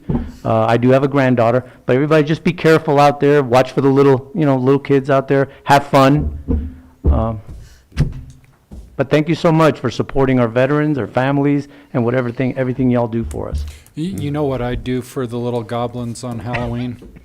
You guys are gonna think I'm making this up, but I'm not. You can go to Walmart and in the, back by the pharmacy, they sell the 12-pack cases of 5-Hour Energy, the little bottles. And I get a few of those, and I hand out bottles of 5-Hour Energies. And, I'm sure the kids take them home, drink them, get to bed about 2, 3 in the morning. It's a beautiful thing. So, those are my recommendations. Thank you, ladies and gentlemen. He's twisted. Thank you. And I believe that we have transportation, but there, Jennifer had a prior engagement, is that correct? That's correct. So Okay, so then we're going to skip on to senior services with Jonathan Parker, and he's going to let us know when the Thai restaurant's going to open back up to indoor dining. Paycheck in January, is it mail? Do I need to turn this on? Yep. Okay. Only if you Yeah, want us to sorry, keep but I mean, that's I okay. know it's going to be a bit. Not a whole lot for updates. Of course, the big thing for us will be, when, if reopening, for on-site meals.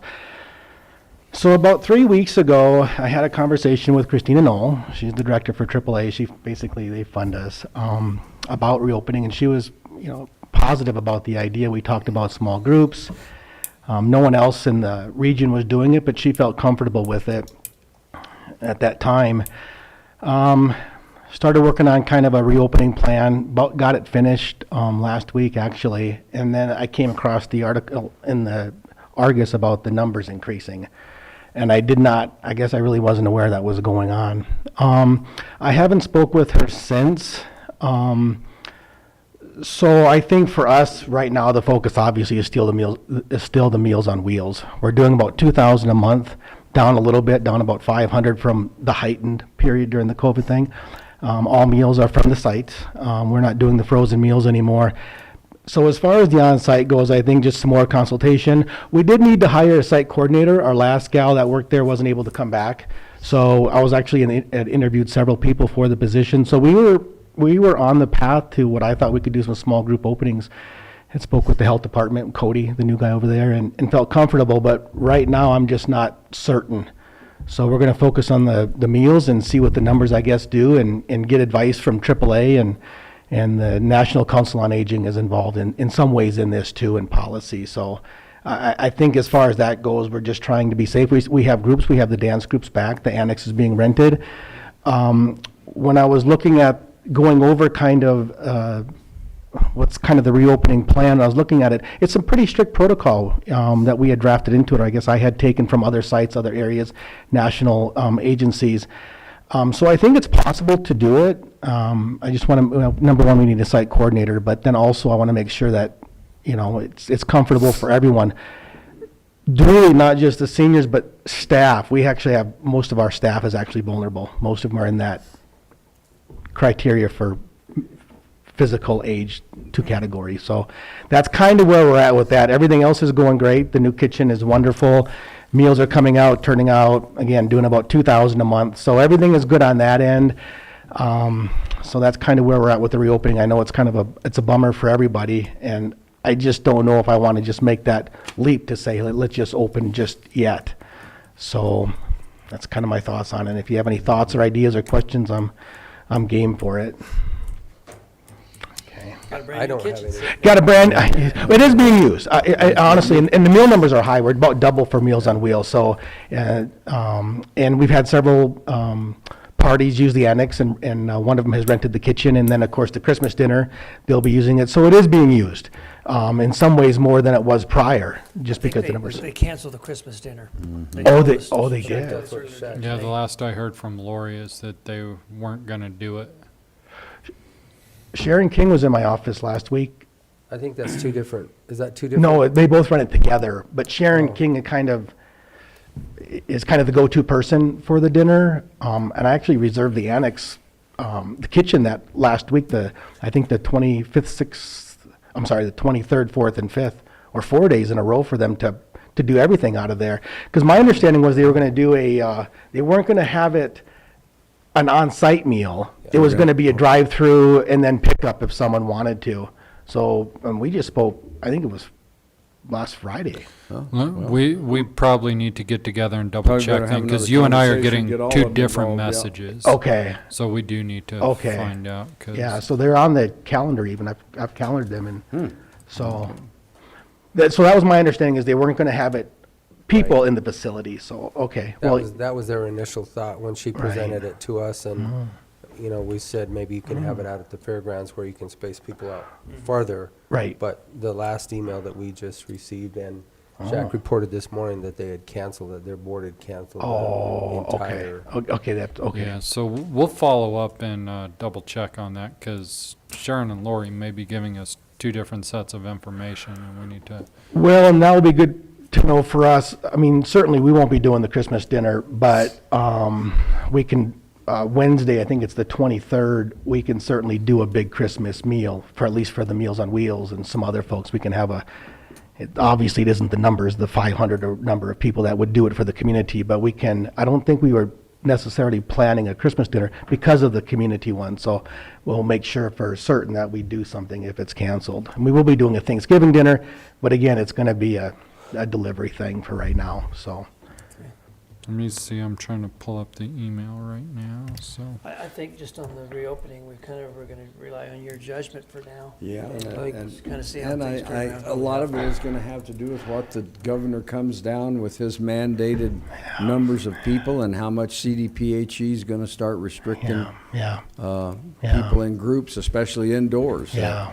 Be one thing if you could do it outdoors, but this stuff, they're getting really tight-jawed about these indoor gatherings, and I'm afraid they're gonna put it down to that 10 number, and Well, and I had a call yesterday that it was down to 10, and yeah, I think it is, yeah. and I think hadn't. Friday that was initiated, that Okay. And revision. we got a lot of events coming up, actually. Not a lot, but I mean, more than a few coming up. So, okay. Well, And our So- numbers are going up here. That's what's disheartening to me. That's is what our- there's- Our numbers have gone up here. You know, for such a long time, we just rolled along Yeah. at 10 or 8 or 5 or so active cases. Now we're up to what, 39 or something like that? It was what? 39 active as of last 39 night. active. So And that's- that's That's correct. not gonna look So- good. That's not looking it is kind of a bummer because we were really just literally a click away. I had somebody Yeah. really in mind for our site coordinator. Most people here would know him. He's a wonderful man. I felt comfortable with our plan, with the safety protocols for the hand washing, temperature checks, You know, all that Jonathan, stuff. keep So pursuing that. Absolutely, Don't give up oh, on that. absolutely. Yeah, because I'll tell you what. Absolutely.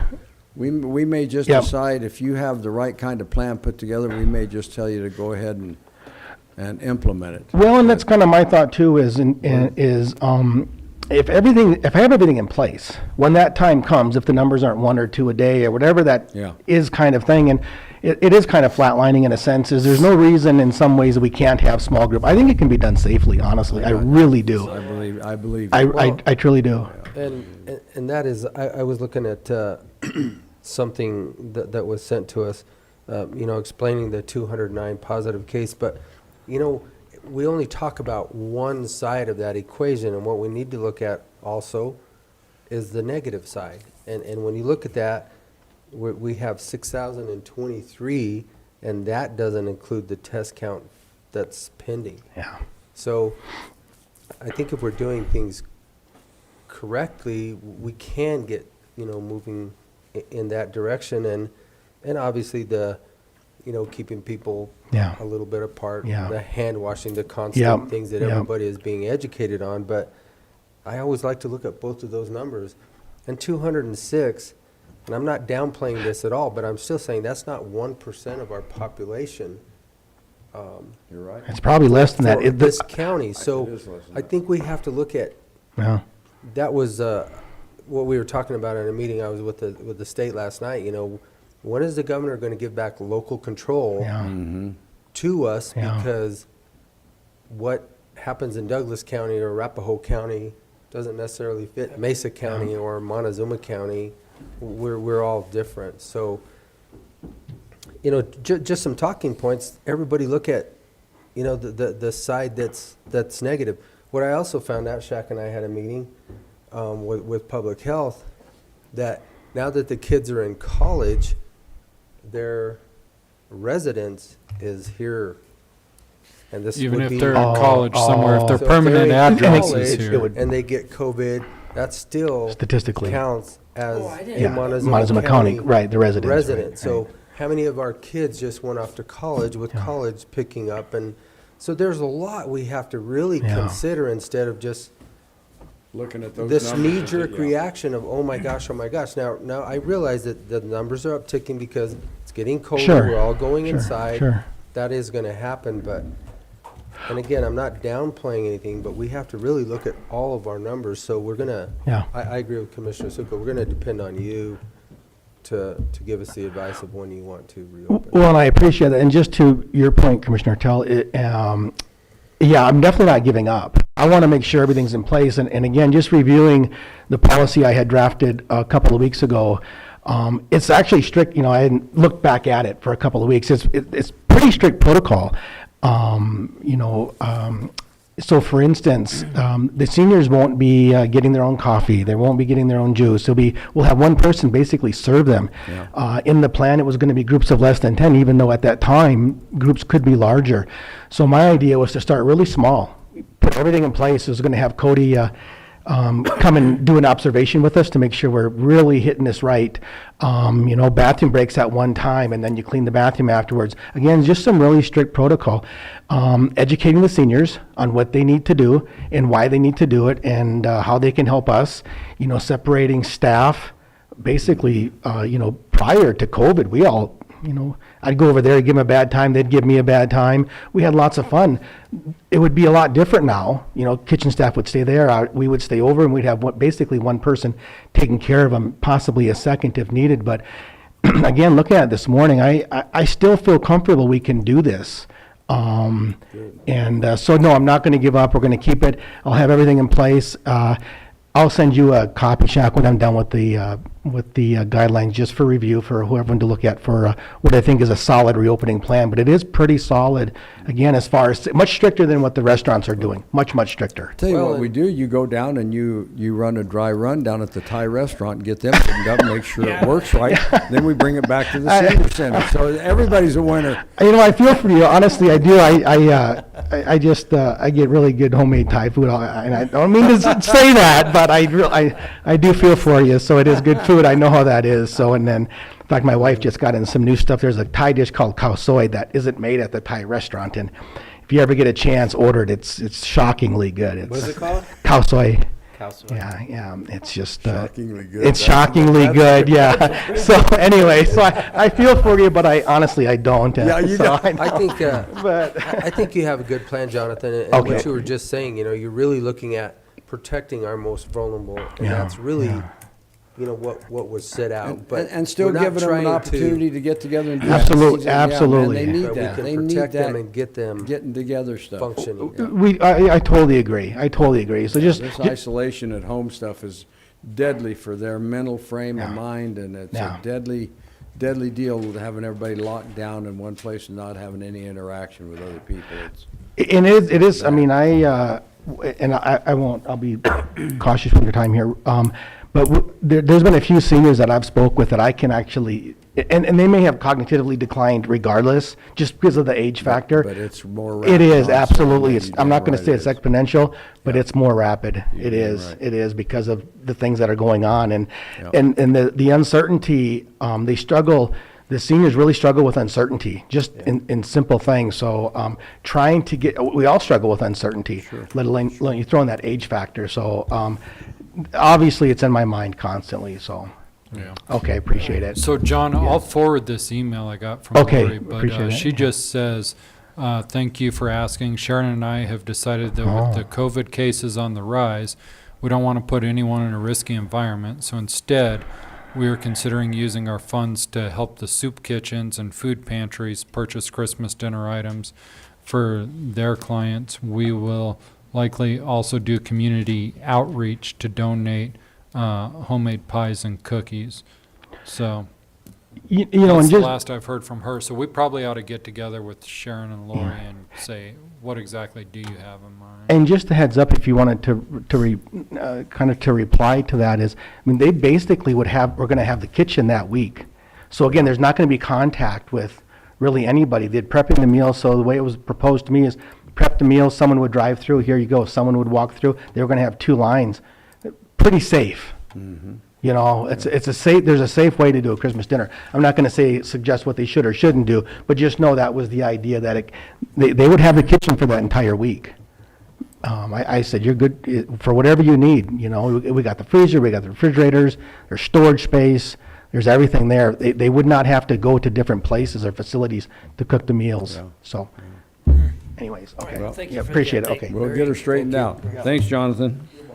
So Greg just got off a Zoom meeting and he's walking over here now, if any of you Okay. want to give your Well, I let's, can give one. Okay. yeah, we'll go to the attorney's report. I don't know how much we want to talk about or I'm sorry, go ahead. Go ahead, Rob. Just a quick question, has there been any update on the fire ban? Does anybody know? So he's asking You about mean the fire ban. statewide or I'm just Montezuma repeating it County-wide? because you're not on microphone, but Mr. Pope's asking about the fire ban. I just was curious, I don't know how it works, so. Well, the governor made a statewide Yeah. fire ban. Yeah. It did still in effect and we haven't dropped ours locally No. either. Perfect, that's So- what I needed to know. Okay. Thank you, Rob. So the governor still is in effect? As far as I know. So, I heard the snow put out the one up near Silverton at Ice Lakes. I think I read that Boy, in that'd the be just journal sweet. or the. I know it snubbed, it put a big one on that troublesome fire up there too. They showed it smolder, and they had places up there where they had, looked like 18 inches, 2 feet of snow, and that, there was just stuff smoldering and smoking out in there on that troublesome fire that went through Grand Lake and up through Rocky Mountain National Park. It put a pretty good number on it, so, and they needed it too. So, right now, the statewide fire restrictions are no longer in effect. The EOs 168 and 196 have expired as of September 30th, Whoa. 2020. The Colorado That's Division almost a of month Homeland ago. Security and Emergency Management, DHSEM, provides this fire restriction map as public information tool to those living and visiting in Colorado. So the state is. The state ban is expired. So But- who's the regulatory authority in the county, BOCC? We are, yeah. It would And be- they have not, they And our fire ban reinstated is theirs still on. and theirs is still in effect Yes. until the sheriff recommends dropping it and you Right. vote on it. Right, So, exactly. So maybe we need to get the sheriff in here to recommend dropping it if in fact that's appropriate. Yeah. I was gonna burn a wetland, is why I was asking, you know, You, cattails you and can get a everything. permit Yeah, from the sheriff's You can office, Call the even sheriff's with the office, tell ban. them what you have in mind, how you plan to mitigate any types of fire getaway or whatever, and he can issue you a permit saying go right ahead. I'm not in a rush. I You're was not just that like, on fire, huh? This little moisture event's what made me think about I it. think with Is it- the events that are coming, I think we're probably, we could probably consider that. I hope so. We get a little more Pretty moisture quickly. in here before, yeah, Yeah. yeah. Would you ask him, the sheriff, have he already given a report this morning? No. He No, hadn't he been in didn't. here today. He No, won't be wasn't. not here on our till, agenda for today. 2 weeks, He's Oh, in okay. 2 more weeks. 2 more weeks. Unless Well, we we can invite him in have, early. we can give him a shot can. Thanks, guys, appreciate it. You bet. You bet, Rob. Okay, I was going to bring up the issue of the gravel pit. You all may recall, and I'll kind of try to enlighten Commissioner Candelaria, since I don't know if he's ignorant to these discussions we had. Years ago, Mancus approached us and said, hey, give us, portions of our land back. And if you'll recall the history of this thing, back in the 80s, Mancus and Montezuma County entered into a lease agreement that said we were going to lease that, where I guess they called it the old airport or something, for a gravel pit and sell them a certain amount of gravel for, I don't know, 25 cents a cubic yard or something. I'm making these numbers up, but there was some agreement in Right, place. agreement, they got a certain amount of gravel every year from that pit for the, Right. yeah. And then sometime after that, also decades ago, we bought there was a conveyance from Mancos to us. Montezuma County for that gravel pit. There's no lease anymore. Right. And part of that conveyance was us saying we were going to give them, I think it's 1,500 cubic yards. Again, I'm speaking loosely, but a certain amount of gravel per year for free. So they gave us the land. We give them a certain amount of gravel for free. And also part of that agreement, and I think Mancos regrets the way it was written back then, says that when we're finished and there's no more gravel to be mined out of certain areas, then and after we've remediated it, then we can give back sections to Mancos. Like 10 acres at a 10 acres time. at a Yeah. time. Yeah. But it doesn't really define real well that, it's after we've reclaimed it and we say that we don't want to mine it anymore. And so they were making the argument a few years ago, the town of Mancos, I don't remember who their representatives were, Andrea. but came and met with the commissioners and said, hey, give us back some of this. You're not using it all.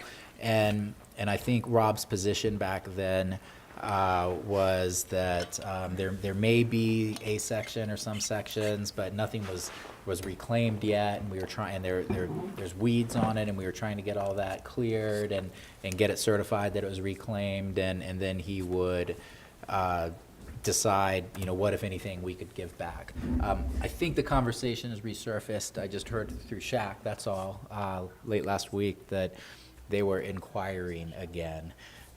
So I don't know if we want to meet with them or just. Yeah, and I think that inquiry, at least from what I got from Rob, and I had a discussion with Rob, they were wanting a pistol range for their law enforcement. They wanted to turn part of that gravel pit into some kind of a shooting range or a target range or something. And Rob, Rob and I discussed, and we didn't feel like that was a good idea to go ahead and, because once you start opening that up, and especially where they're in there using firearms and weapons in that gravel pit, it's going to, where's it going to end?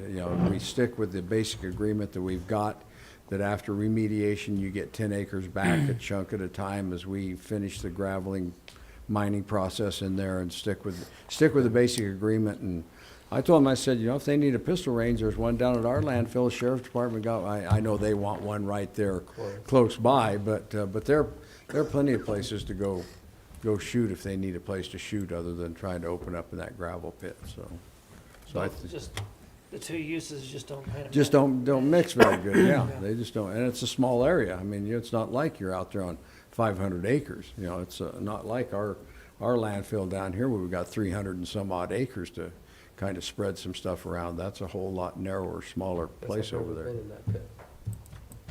You So know what, I haven't either. I've never been. Never seen that? I've never been in that pit. Yeah. I've not been in it. I've been by it. I know where it's at. I've driven by it, but I've not been in it per se. But And my assumption is you can go visit it. There might be some restrictions on you have to be certified and certain safety things to go into a gravel pit. I don't Only know. if it's being mined, I think. Okay. Yeah, And if the yeah, mining equipment is there, then It's we'd have to MSHA. comply with MSHA. right. So anyway, just wanted to put that on your radar that Yeah. they had that issue had resurfaced. I just got an email from Ian. I reached out to him because the numbers seemed a little weird to me. We have 21 active dependency and neglect cases. I don't remember exactly what number we heard from social services. Only 14 of those are new that we filed in 2020, so they have 2020 case numbers. the others are We have 21 active, so that have carried over from 7 came 2019. from previous, yeah. And so that just means whenever we have dependency and neglect docket, which is a couple times a month, there's 21 cases sometimes on that docket. Yeah. It's a busy day. That's a bunch, yeah. And we'll go into the evening when that happens. I'd like the numbers to be lower. It doesn't seem like they're on a downward trend to me, but also I think that's similar to last year as far as the number of cases we filed. It's not gone through the roof all of a sudden. No, and in fact, when I started and was doing 100% of it myself, we were filing definitely in the 20s a year. And I know that Dennis Story, who was our director at that time, really wanted us to try to handle, as he should have, I completely agree with this, handle as much as we can before we file a case in court. Try to get informal agreements with people, and then come up with safety plans, those types of things. So let's say we think, we get a report you're using drugs around your children and it's leading to unsafe circumstances. Rather than taking them to court, we try to get them to agree to drug test and go to classes and those types of things. And I think we've been a little bit effective in the sense that we're not filing 25, 30 cases a year. But the last few years have been pretty consistent, I think, as far as number of cases that we have filed. And the only other thing I wanted to bring up was there was some discussion, not with the commissioners, but it dawned on me after I think it was our last meeting, you all were talking about the use of the courthouse.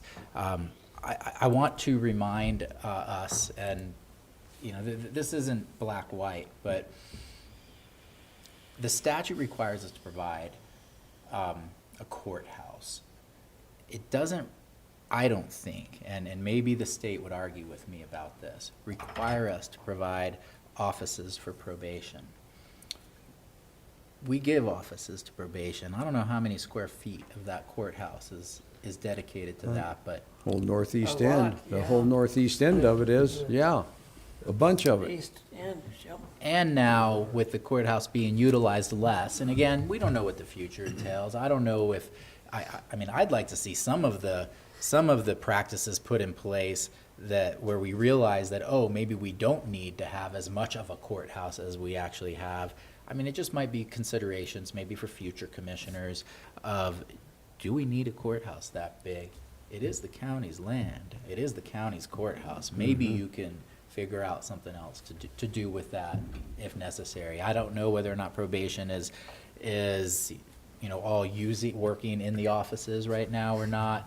But as you know, a lot of that courthouse isn't being Not being utilized. used at all. Oh, no. And so, That's what I was saying, after that discussion, we might look food for at thought. really mothballing a portion of it or a percentage of it so Yeah. that we're not heating, cooling. Or maybe it's a good occupying. time. So I think it's a conversation that can be had, because if it's going to convert to virtual or 50% virtual, then that could be a number to say, okay, 50%, Yeah. maybe a reduction We're, in space. we're, that we're gonna, occupying. we're gonna reevaluate that, and we're gonna put different things in that. We'll find some other agency or somebody else to maybe you move the DA out there, maybe you do something with the court, maybe we do another reshuffle and. Some places do have their DA's offices in the courthouse because you have to provide offices for the DAs. Exactly. And exactly. another thing that came up a few years ago when we were building this courthouse, and I reached out to other counties about, does anybody charge probation for rent that does give probation offices? Because they certainly seemed like they felt entitled to, Oh, yeah, hey, where's our office going to be? They were demanding. Right. They were demanding. I didn't get a lot of insight from the other counties.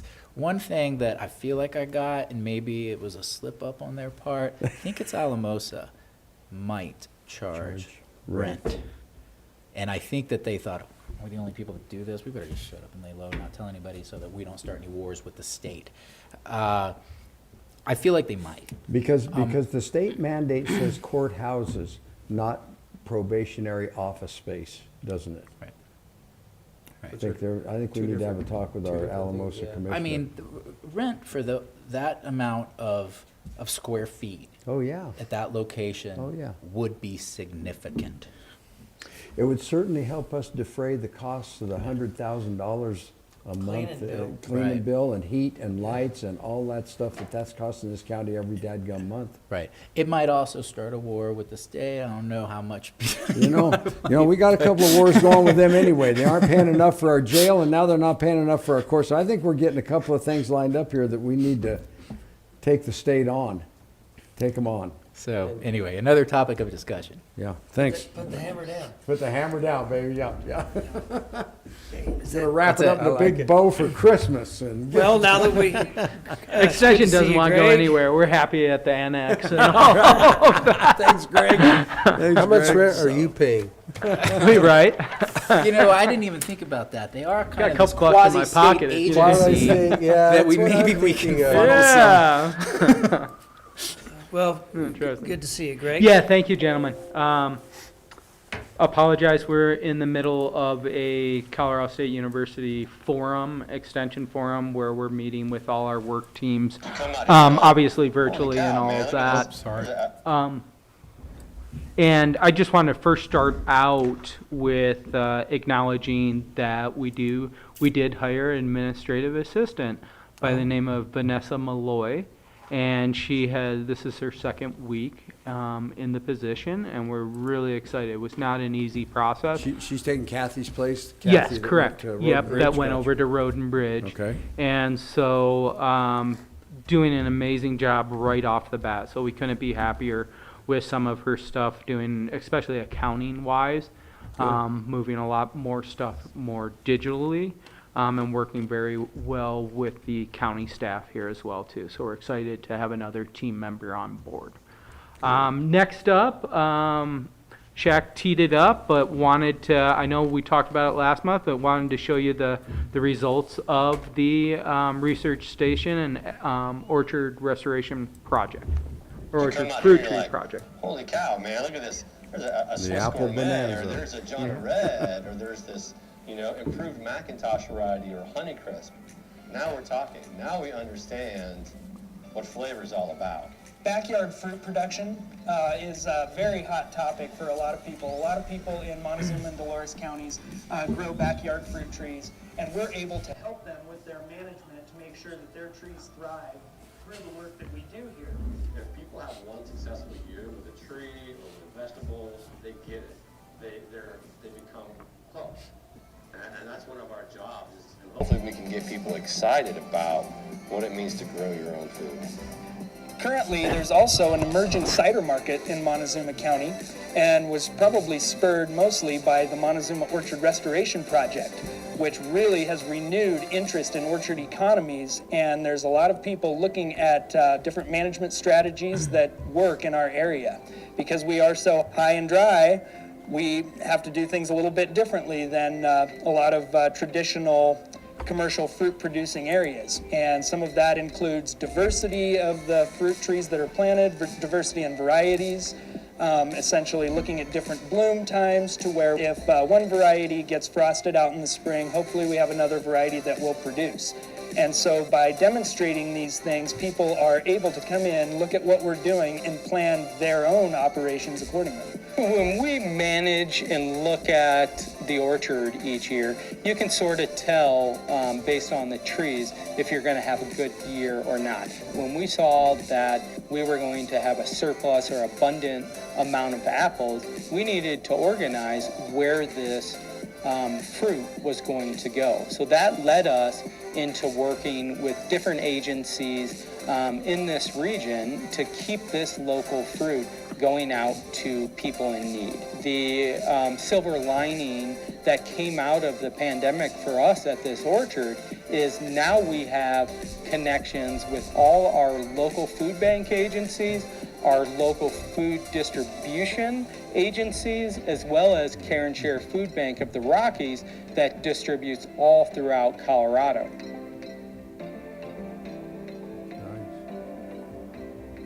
Like a lot of apples. So I just wanted to follow up with that. Yeah, there was probably 20,000 pounds, over 20,000 pounds Come off your orchard. that And came that's off the orchard Like out there. only 1 or 2 acres, right? It's 3 pretty acres. small. Yeah, 3 it's acres? small. Yeah, but still. And I mean, that's there is peaches and plums out there, but mostly apples, and it was just a bumper crop year. And so it was. Usually we do the community U-pick, and instead of doing the community U-pick, we ended up harvesting with smaller crews. Montezuma Master gardeners, La Plata master gardeners came out, a few of us out at the research station, and put into half bushel boxes. And so we did have a community drive-in sale that got out to our local community members as well too. And then we coordinated with Care and Share Food Banks of the Southern Rockies and was able to take those big totes and bushels and coordinate so it didn't go back out to Colorado Springs and then go out, so it kept local. So we did 1,000 pounds to the Dove Creek Food Bank, Angel Baskets, Good Samaritan here 1,000 pounds down to Toyoak, and then also some of our partners in Durango, Pine River, Shares, and Pagosa Springs as well too. So, and then, you know, the Navajo Nation as well too coordinated with, so we looked at over 7,500 pounds that got out to people in need within our region. So it was a great way to pivot, but then also to make those connections solidified for future years of how we can not only be, you know, self-sustaining financially with our UPIC and some of our little bit of distribution, but also get out to some of the food banks where this is, you know, local nutritious food. And then to also expand on that, what are our extension related programs? I know Andrea with the public health department did a apple preserving, pie filling, and applesauce making class that was well attended. Really excited onto that. So really looking at what are these next steps for food security within our region, but also the ability to say, hey, if you're a prospective orchardist, or you do have an orchard on your land, I know a lot of work's being done with the Montezuma Orchard Restoration Project and the grant they received. It's exciting times here in the sense that orchard economies could be growing in Montezuma County, and Extension wants to be on that forefront of education and resources for orchardists and community members that might just want to grow a few in their backyard but know the skills to do that. So yeah, with the wild year that we have and pivoting, I think that was a good success that both our relationships with the research station and Dolores and La Plata County had this year. On to Greg, do you know that I had several people, well, few, they had troubles with their peach trees dying this year. Do you know anything? We got really lucky up in Yellow Jacket that we did miss that late season June frost that really decimated the Palisade area and the major peach growing area of Colorado. And so we got lucky there. Our peaches were great. However, going out to people's sites and that, not only was that late June frost bad, but the winter damage on peaches as well affected a lot of backyard producers and all of that on the peaches. But would that be killing the trees? Because your question really is, they're dying? Was it dying? Like their trees were dying, dying. Because there was a lot of winter damage and frost damage onto that. Unless I went out there and took some samplings and checked that, I could see on if it's a fungal issue or what have you onto that. Okay. Greg, I'm just curious, why doesn't that transfer over to the apples? What were the factors that gave us such a bumper year on apples? They're usually a biannual, like in the sense that you'll get one good year and then less of a good year. Peach, usually, it depends on variety and stuff like that, usually flower earlier, and so they're more susceptible to frost damage in that time, where longer on the process, that's why the apples made it through and they're harder type fruit, where do you see, peaches, Georgia, southern states producing those larger amounts? We can grow them out here, though. Yeah, they're just a little more like your apricots, susceptible. Yeah. So yeah, that was great. And then on a 4-H end, we had our achievement night at the senior center, which was very well attended. And so that kind of closed our year off for the 2019-2020 year. So we are just starting up in November our new enrollment. We have a new county council president, Miss Willa Rice, who we're excited to be the leader for the youth this year. 4-H STEM after school, I'm working with our AmeriCorps member and with the Walmart grant that we got last year, $1,500. So creating grab and go kits for people. And so if we'll go to the either go back to the food banks and like when people come in to get food, here's some STEM little kits you can do with your whole family at the dinner table or different sides onto that, and then developing all of our kits for the schools that teachers could contact us and say, hey, I want a laws of motions sort of kit, and they could come into our office and get that. So we're working on that right now. And then what's really nice is that earlier this month, we received a $15,000 grant from a local philanthropist organization, the Westmeath Foundation, for our 4-H program. So that will go towards a lot of our traditional 4-H livestock, shooting sports, general projects, cooking, those type of nature. Also go into our leadership development end of supporting these kids to go to different leadership conferences regionally, statewide, and nationally as well too, and then to expand on our after school and school enrichment programs as well too. So I hope this is a long-term partnership with this donor, and we're really excited about that, to receive that. Fair board on our fair board end, I mean, this time of year is nice and slow in a lot of reasons.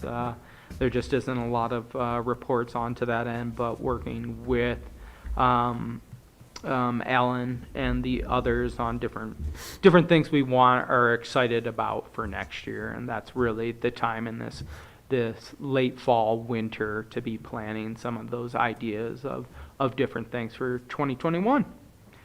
And then let's see here. We look forward to planning on next year with David Faulkner and Ann Streeter-Jocelyn on a spring Colorado Native Plant Masters program, and there's already been, I mean, it's full right now. We're in a waiting list for that on. Looking at different online certificate programs with this still continued pandemic and having to do a lot of things hybrid related. What type of certificate programs in agriculture, gardening, computer, remote workforce type stuff can we be offering through the extension office to get people certified so that they can take advantage of sort of the online or tech-based economy right here in Montezuma County? So working with the IT department on what that would take for our office to be capable of offering some of that stuff. And that went into a great conversation last week and continued conversation with Pueblo Community College as they expand their agriculture program that they're offering, how we both can collaborate on definitely be a feeder, possibly through our FFA 4-H collaborations onto that of, hey, that kids are going right into PCC, getting that really strong educational base that they need nowadays to be a good business, of running a good farm business, and different techniques and skills that they need to keep them right here in Montezuma County, that we're not the brain drain that sometimes happens, of coordinating around that end. And then we all saw, I was hoping it would still be snowing today, and I think we all did, or raining, or something on that end. We're going to be up to 60 degrees on Friday.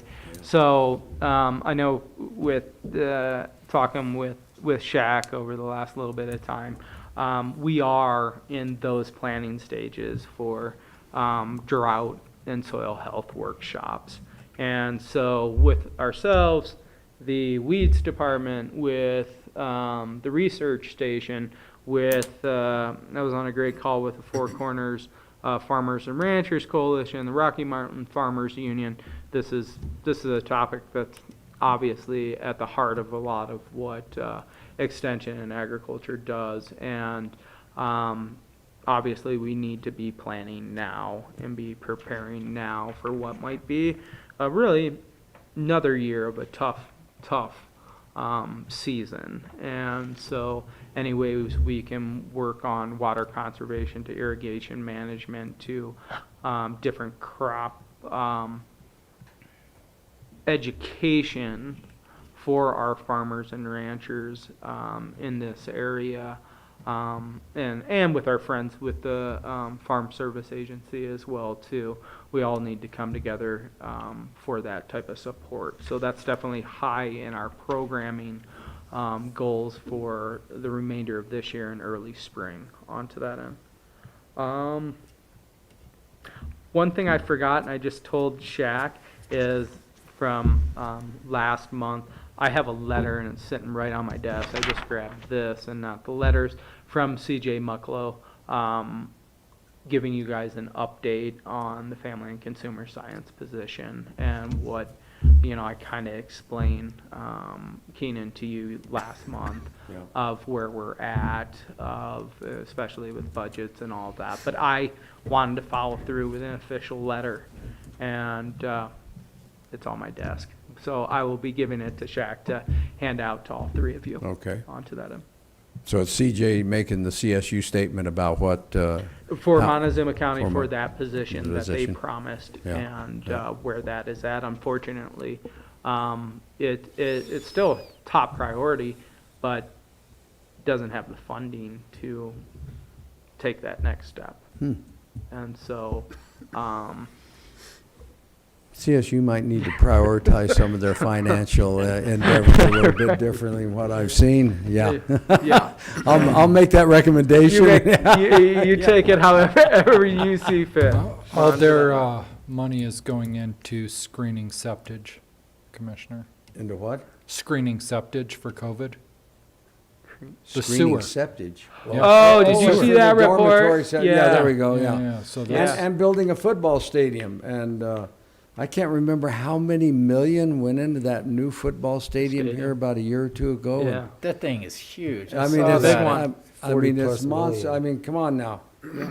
Looks nice. Come on now, boys and girls. There's We that haven't football hit the stadium. top 25, I'll tell you that.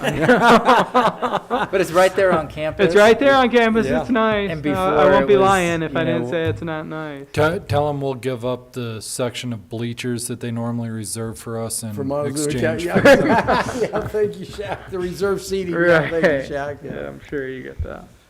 Okay, But, well. yeah, I know. This next week's gonna be a nationally, locally, all of that. Gonna be So crazy. just want to thank you guys for your service, especially the two leaving commissioners, and look forward to working with Jim in years to come Yeah. on some good issues onto that. Unfortunately, I don't think I might be able to give a report early for next month, as it's Thanksgiving week, and so. Yeah, well, Thanksgiving is until Tuesday, so we'll. Well, until figure Thursday, something out. so, but I'll be gone on that Tuesday, just to, Oh, so okay, I might give okay. a Are we meeting report. that week? Yeah. As far as I know, I Thanksgiving haven't week. planned otherwise. All right. I We're think sure maybe we glad should cancel. that we have you. Yeah, yeah, great. I good. appreciate it. Yeah, and again, for that, for the county fair coming off the way it came off this year, and in the circumstances that we had and the way the fair board and you guys pulled that off, I'll tell you, you're all to be commended for that. Sure.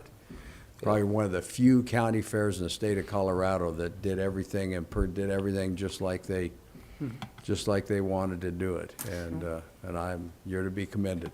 Yeah, And it appreciate was that. pretty well, Oh, yeah. pretty well done. Oh, I mean, abs- not to what we were used to, but But it I was, you think in dead right. the circumstances, it was a very Given good- what it could have been, it, Yeah. it came Very off good. good, yeah. Yeah. Is it still for- chilly for outside? I'm from Buffalo, New York, man. It's not chilly. It's just, he just needs a I'll be long shorts sleeve and a shirt. t-shirt later today. Yeah, he just needs a long sleeve shirt this morning, that's all. Exactly. Hey, what are you doing at 4 o'clock tomorrow morning? 4 a.m. Yeah. Since it's not cold, you could go run with me. Oh, jeez. I was thinking I'd start biking again. I did, I'm only a mile from work, so I've been driving the last 2 days, but I biked all last week. Maybe I'll meet you biking in the morning. Okay. Okay. This guy. I'll give you a call when I get up. Where are you going running, Shack Attack? Well, I've been running on the track because it's been dark in the morning, but that changes next week. Yes. Oh, that's right. Sunday, right? Not at 4 o'clock in the morning it doesn't, it's still dark. I was gonna say. I don't care what you say, Shack Attack. You don't care what I say, do you? Okay, well, thank you guys. Yeah, thanks, Greg. Appreciate it. Thank you, I man. guess we'll break for lunch, gentlemen. Break for Yep, lunch. break for lunch. Perfect. Must be, what, Sukla's Day? Oh.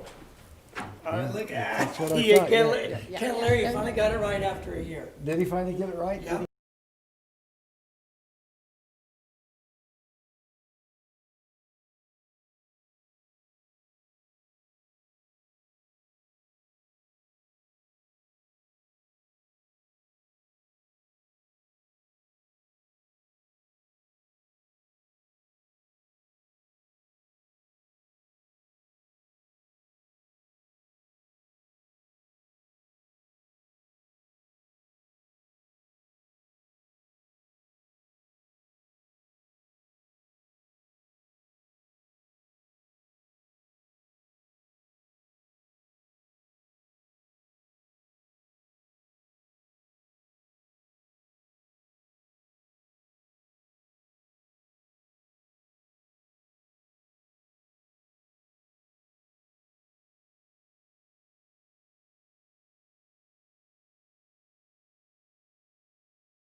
Turn on your mics, boys. Get Give it mic'd just up. 1 second.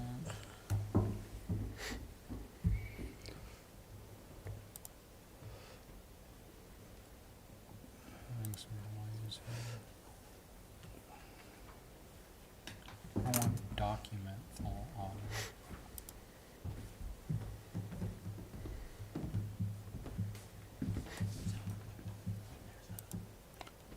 We live yet, Yeah. Shaq? No, we're not. I'm having some issues with the Technical switcher difficulties. thing. I think it's user. Hey, nice. He'll be proud of that. He'll be proud of that, Kim. And he doesn't even know it. Technical difficulties, please stand by. Okay, you're live. Okay. Okay, welcome back. I move that we go into executive session for a conference with the attorney for the purpose of receiving legal advice on specific legal questions under CRS Section 24-6-402, parentheses 4, parentheses B. And we have to say who's And included will be Clerk Kim Purcell, Commissioner Ortel, Commissioner Sukla, Commissioner Candelaria, myself, Attorney Baxter, Attorney McLaren, and Shaq, Powers Administrator. and whoever's on Zoom. Gordon Vaughn. And Gordon Vaughn.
have a vote on it and moving out of executive.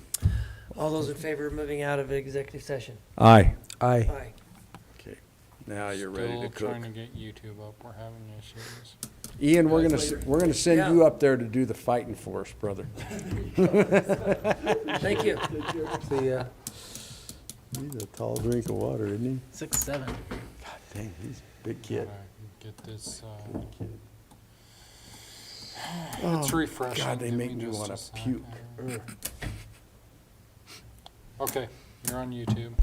Okay, we're back in session. We just came out of executive session. We had an additional we had an additional person join us, Sarah Cook, and commissioners' discussion on what was talked about, or maybe we can have. Well, John get it yeah, I don't know that we need to discuss it. I mean, it was it was legal advice on how we handle settlement offers, and so we'll leave it at that. All right. Okay. Sounds good. Now we have public comment and commissioner report. Public comment, anybody? No? Okay. We'll go to commissioner reports. I was on a Zoom meeting with the Workforce Center Board day before yesterday, and workforce centers are having, the workforce is a tough nut right now in Colorado. There's just, our unemployment's tough, and a lot of businesses aren't hiring back, and they're just kind of scrambling around, and a lot of the offices don't even have personnel in them. They're still doing remote, and I think that's a horrible way to try and run your employment office, by Zoom and remote and phone call. Very difficult to get people To out come- on the street if you don't have anybody to talk to in They're an to talk office. to them, come into the office and hand an application to or anything like that, so. So it's really going, as far as I'm concerned, it's going nowhere, so that's all I have. I had conversations with, I don't know if it was the HOA and Attorney Baxter for the Sky Mesa subdivision that we've been talking to back and forth for their LID in the last 6 or 8 months. I was able to forward the RFP that Rob had formatted for them. They now have that in their hands, so the ball is basically back in their courts of if they want to go out to get that RFP bid on. Mm-hmm. And then it'll come back to us basically at that point in time to establish what the criteria, the grounds that we want to loan that money, years, interest, and/or if we want to do it at all. Mm-hmm. So I imagine that you gentlemen won't have to deal with that. Probably not. It probably won't arrive or come back, before springtime. Anyway, thank you, John, for answering all my questions on a Saturday. Went down, and we've kind of already discussed this, went down and looked at the County Road G slip.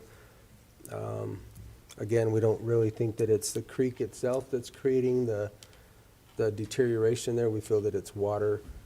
So they're going to do some boring just as soon as we can get the approval to get on the tribe's property, because again, it's all on tribal property. They're probably gonna bore on that south side of that road, aren't they? They will bore on the south side to see where the water is and where the elevations are, and then figure out some kind of a drain to get the water on the north side of the road, so that then it can be fixed and restabilized. There again, we have to get the engineering done and permission before we can actually even proceed. Yeah. The work at the M&M is coming along nicely. Good. And I'm actually excited because the OPS is going to make good on their word, and they are going to have it done by the end of the year. So Good. Well, that's pretty great. pretty exciting. One more thing that we're going to be able to get cleaned up and maybe make something coming into the south end of town looking a lot better for us. Was on another Zoom meeting last night with the Mighty Dozen that they call themselves, southwestern corner of the state commissioners, along with some people from CDPHE, State Patrol, and discussing DOLA. I think even Dora was there. Well, the Plata County has an issue that they're trying to get a handle on, and they keep talking about regulation and how do they how do they fix a problem that they have, and the state's, like everything else, nobody really knows what's going on and how to deal with anything. So kind of a frustrating meeting. I'll leave that at that. And I think we have a meeting at 3 o'clock with the broadband, or Jim McLean is having somebody here at 3 o'clock to discuss broadband. anyway, for the grant that was awarded that we watched last week with Corey Gardner, the $6.3 million that was given to this area. We do have a very small area out in Lewis that some of that funding can go toward. There again, jurisdictional boundaries are probably going to come into play of what we can and what we cannot do, but I think it was at least worth the conversation to see, if there is anything that we can do for those folks out there within our community. So hopefully in that Lewis area, something within those confines of that diagram that they showed us, we might be able to get some help out there. And that is all that I have. All right, I have no report. No report. You've got a JIP report, don't you? No report. I've got one thing is thanks for the snow. Thanks Yeah. for the. Yeah, we at least got thanks for the started. We weather. got a start on it. Yeah, at least it. People are going to start moving inside, but people be cautious like always. Take the recommendations that you know what to do. Take care of yourselves, and we're going to have a good winter. And find a winter activity that'll keep you outdoors as much as you can. Absolutely. Yeah. Okay. I move we adjourn. Second. Motion